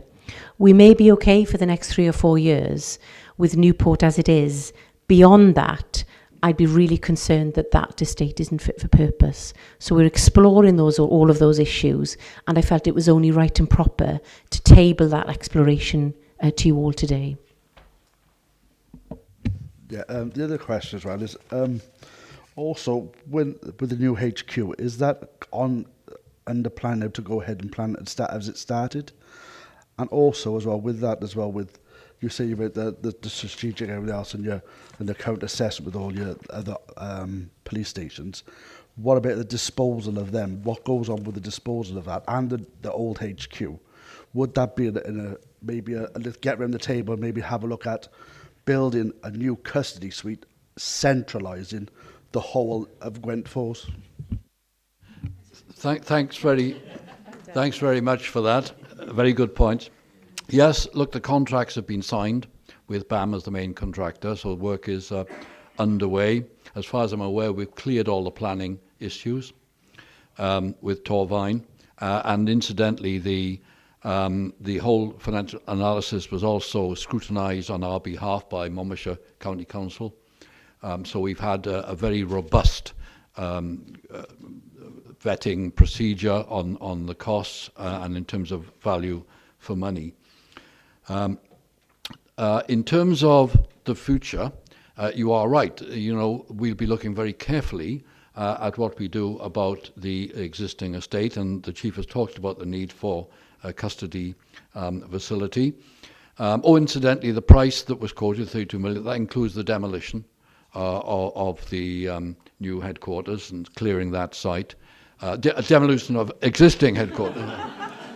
A bit ahead of myself there, about 50 years. We have a little caveat over that, and that's about the presence of asbestos. We need to be careful that if there is a lot of asbestos there, which tended to happen in the late 60s and 70s with buildings, there may be further cost, but not horrendous. But that has to happen.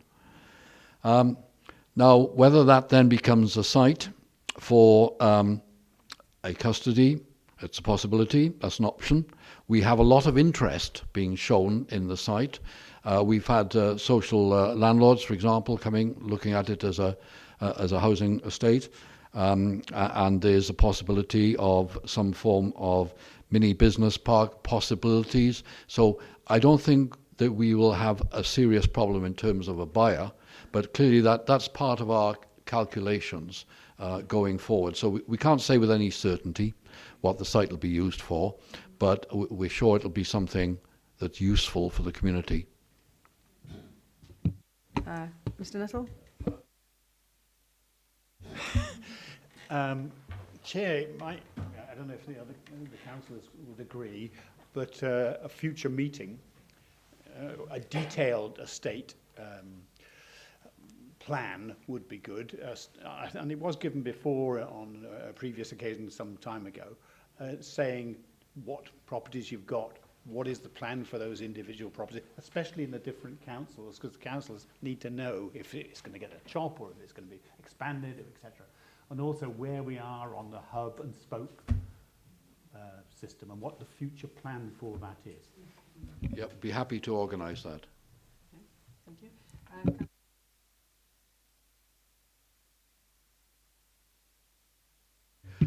Yes, it will be, as it is now. And that's for the, I mean, some commissioners in other parts of England and Wales deliberately want to be physically separated and have premises in different areas. I don't see the point of that. I want to be able to walk down the corridor if an issue's arisen and have a face-to-face chat with the chief. And I don't want there to be, the formal separation between us is clear in terms of the law. We understand that. But, you know, most decisions are taken collaboratively where we can, so we can share understanding. So the answer to your question is yes, it will be. Councillor Mann? Thanks, Chair, and thanks for the presentation. It was a three-view, wasn't it, not two? The site disposal, are you looking at joint disposal with the former Gwent site? That's already gone. It has. Cleared a long time ago, yeah. Yeah, but the ground is still there, I think, isn't it? Oh, the the last ground. time I visited. Oh, I see what you mean. Oh, in terms. Oh, well, it could be. As yeah, a joint site. Yes, the ground is unused. It's derelict in that sense. It's been cleared.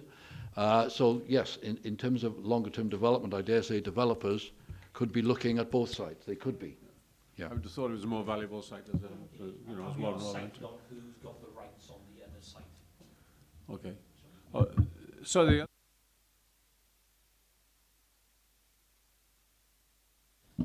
Apologies, everyone. Bridewell is a term for a custody unit that is designed for that purpose. So, again, I think a meeting in terms of what the detail of the estate should look like is really important. The Home Office actually check whether or not our custody provision is fit for purpose. So we're inspected. So, for example, a Bridewell is designed in a way that allows the supervision of those detainees to take place. And it is a custody design where you can close wings off. For example, if you have a detainee linked to terrorism, you can actually, you know, close a wing off and ensure that everybody is dealt with properly and within the law. But we'd be very happy to go through the detail of what a Bridewell is within that estates meeting. Yeah, it'd be good if we could have a more detailed presentation on a number of aspects. For example, Ystrad, as we all know, it's a PFI. Not using a facility which is bought by PFI is particularly bad value for money. And I was a bit intrigued by you mentioning a joint provision with Merthyr. Well, that's not a million miles away from Ystrad. So, and then you're talking about something in the centre of Gwent, the geographical centre of Gwent. Again, these are the sort of things that need exploring more, I think, by the panel.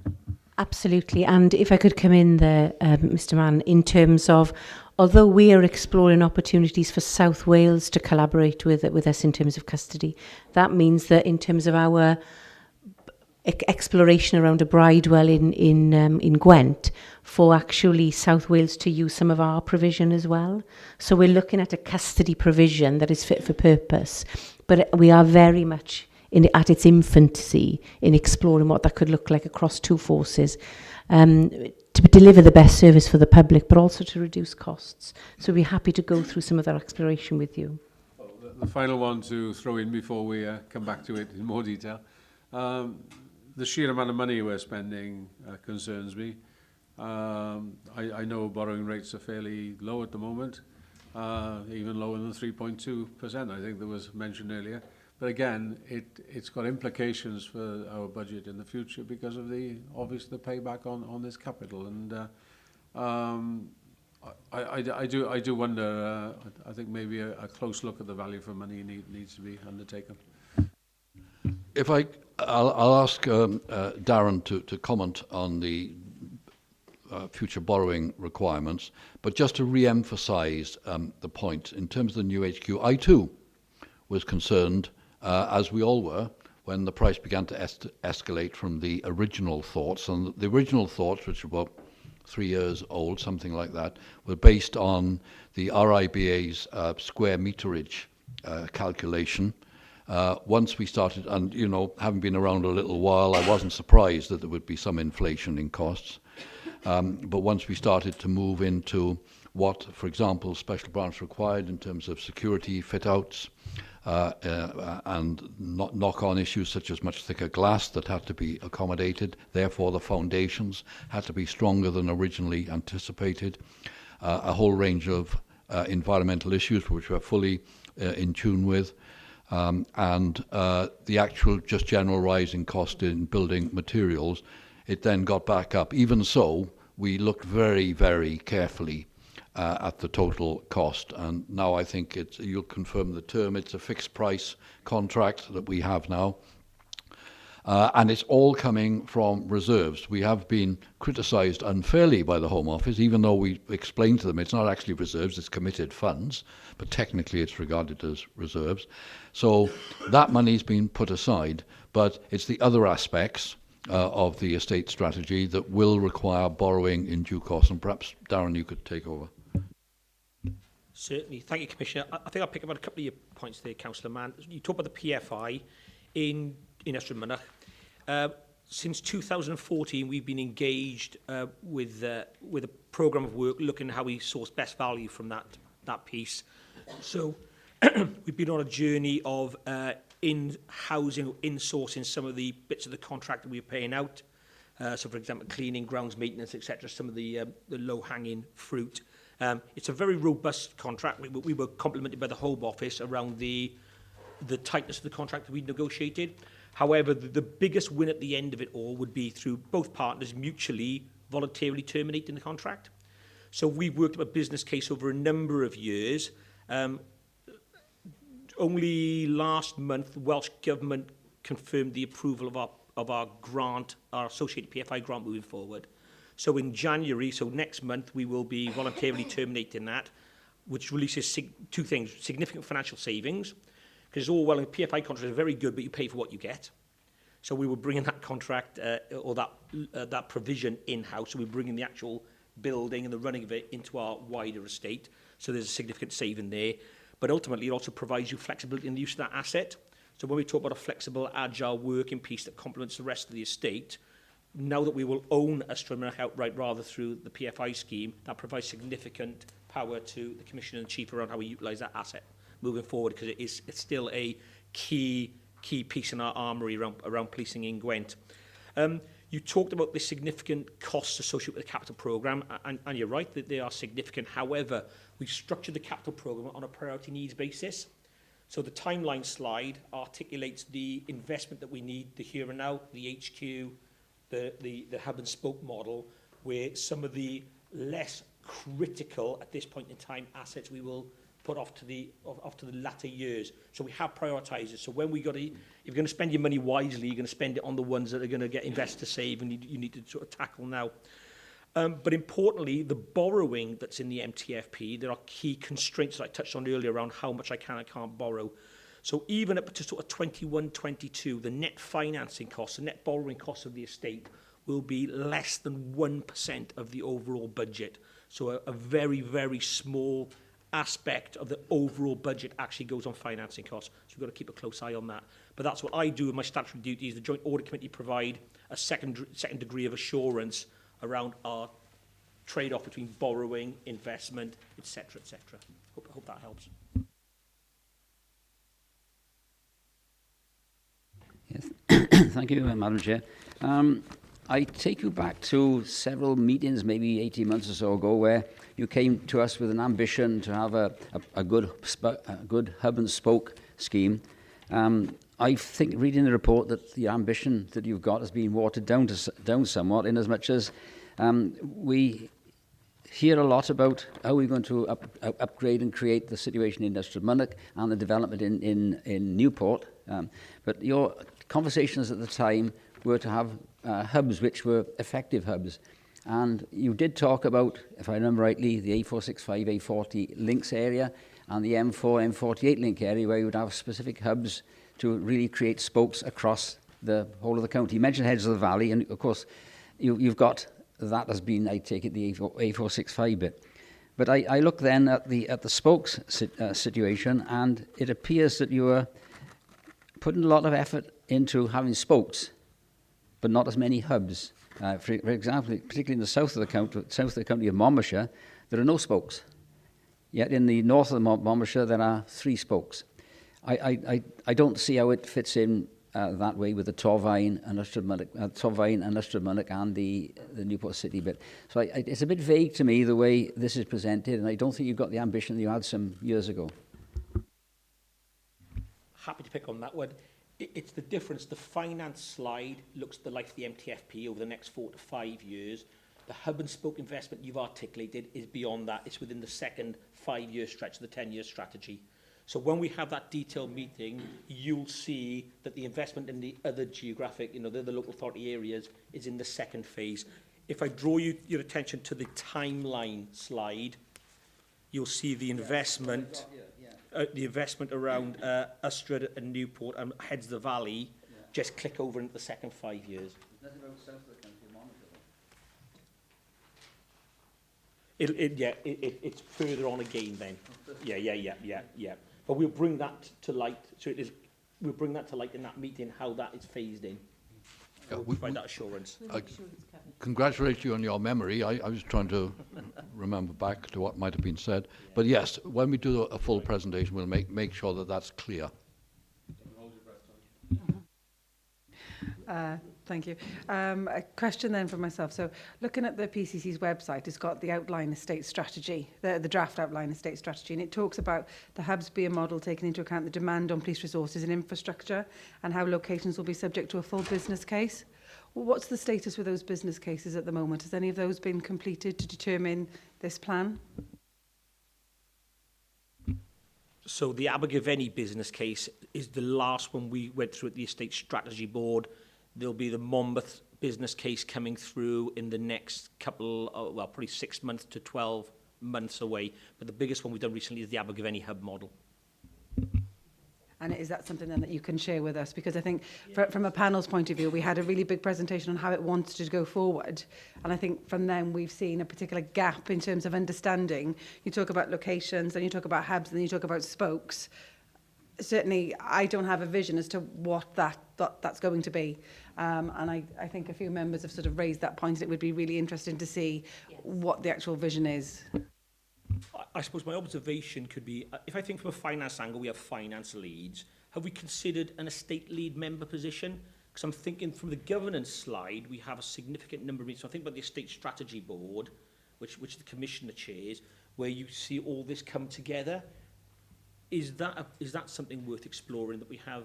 Because we could either bring a presentation to the March meeting here and devote some time to the wider estate strategy.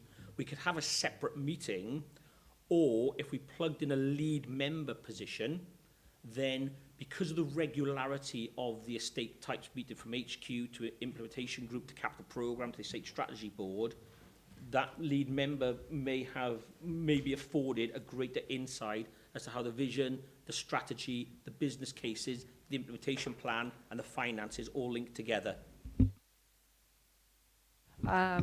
I mean, how do members feel about it? My initial feel would be, should we have the presentation in March so that all panel members are aware of actually what it looks like and where it's going? And then if there are any members with a particular interest that would like to take that role going forward. But that's just a suggestion I'm putting out there. Any other members' comments? Yeah, what I would also like brought towards us is the fact you've got 48 properties in and around the Gwent area. You're at the moment paying close on £3.5 million on estates capital maintenance, am I correct? Yet the value of those estates are roughly £1 million, am I correct? Is that the how I read it? I'm on the estate revenue. Could you explain that paragraph? Could you explain what that means? Because I thought, I read it, you're going to spend £3.5 million on maintenance, or... Yeah. What about feasibility, estate feasibility then? Well, when we're compiling the business Yeah. cases to deliver on the estate strategy, none of them need feasibility studies to see whether it's actually going. So when we did the investment in Abergavenny with the fire service, there was some pre-work required to see whether that's feasible. But are we sitting on properties we don't need to keep?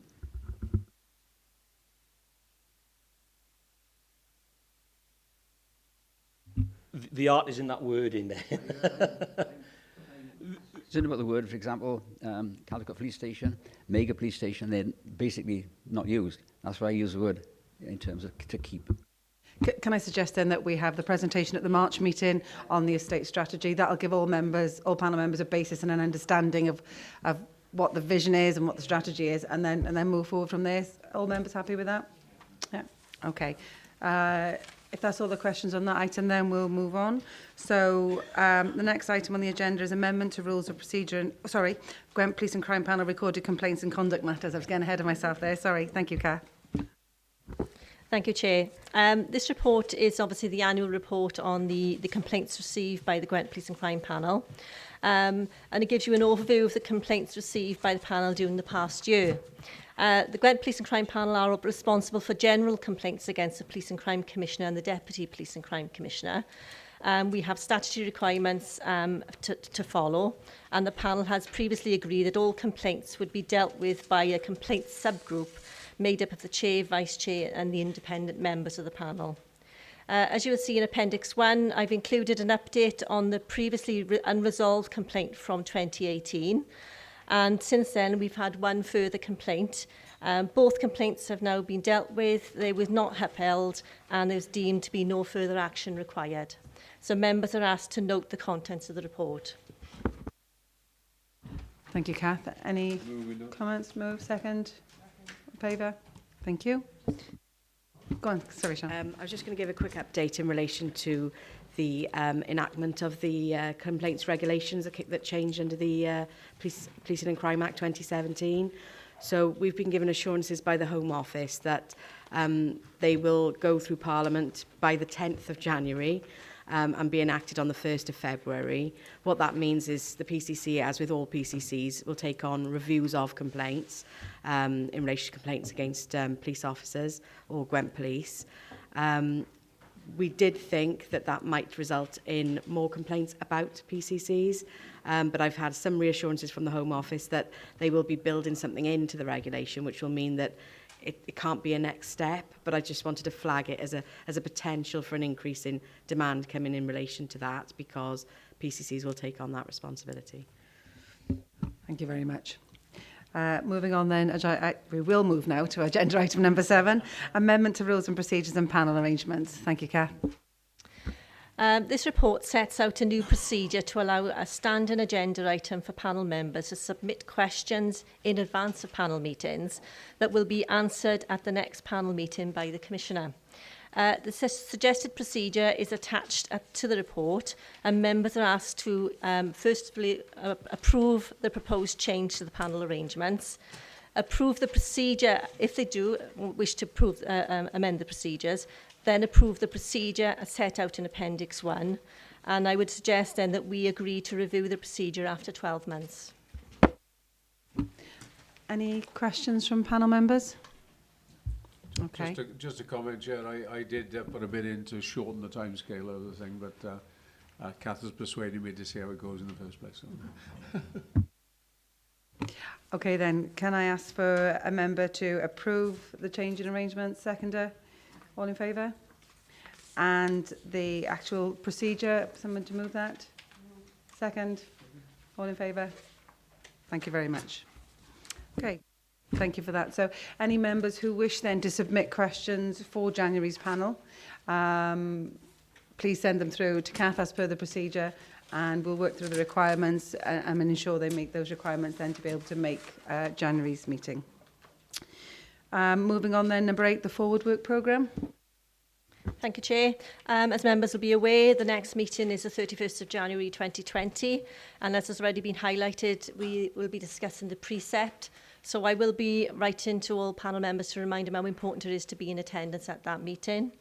In March, we've had a couple of suggestions for agenda items. A presentation on crime prevention was suggested, and also a further presentation or a report on the estate strategy. So if members are minded to add that to March. And I've got a couple of items that were suggested during the meeting, something on serious organised crime and the Wales Audit Office report, and we can agree dates to be confirmed on that if members are minded to agree that. Okay, all in agreement with those items? Any other suggestions coming forward? No? Okay, thank you very much, Kath. Okay then, well, unfortunately the Chief Constable and the Deputy have just had to leave us, but if you could pass on our thanks to the Deputy Chief Constable for coming along today. I hope she thought the meeting was interesting and got to see a flavour of what hopefully she'll probably see more of in the future. Thank you to the Commissioner and to the Chief Constable and their officers for the presentations today. I think we've taken a lot of valuable information away from today's meeting, which we can reflect on now in readiness for January's precept request. And Merry Christmas. Did you just want to... Sorry, I just see a lady. No, just to apologise on behalf of the Chief Constable and the Deputy Chief Constable. They've got a meeting with our lead inspector for HMIC, and so they've had to shoot off, but please accept her apologies and her thanks for attendance for today. Yeah, that's welcome. So just to wish everybody then a very Merry Christmas and a happy and healthy New Year. Thank you all for coming.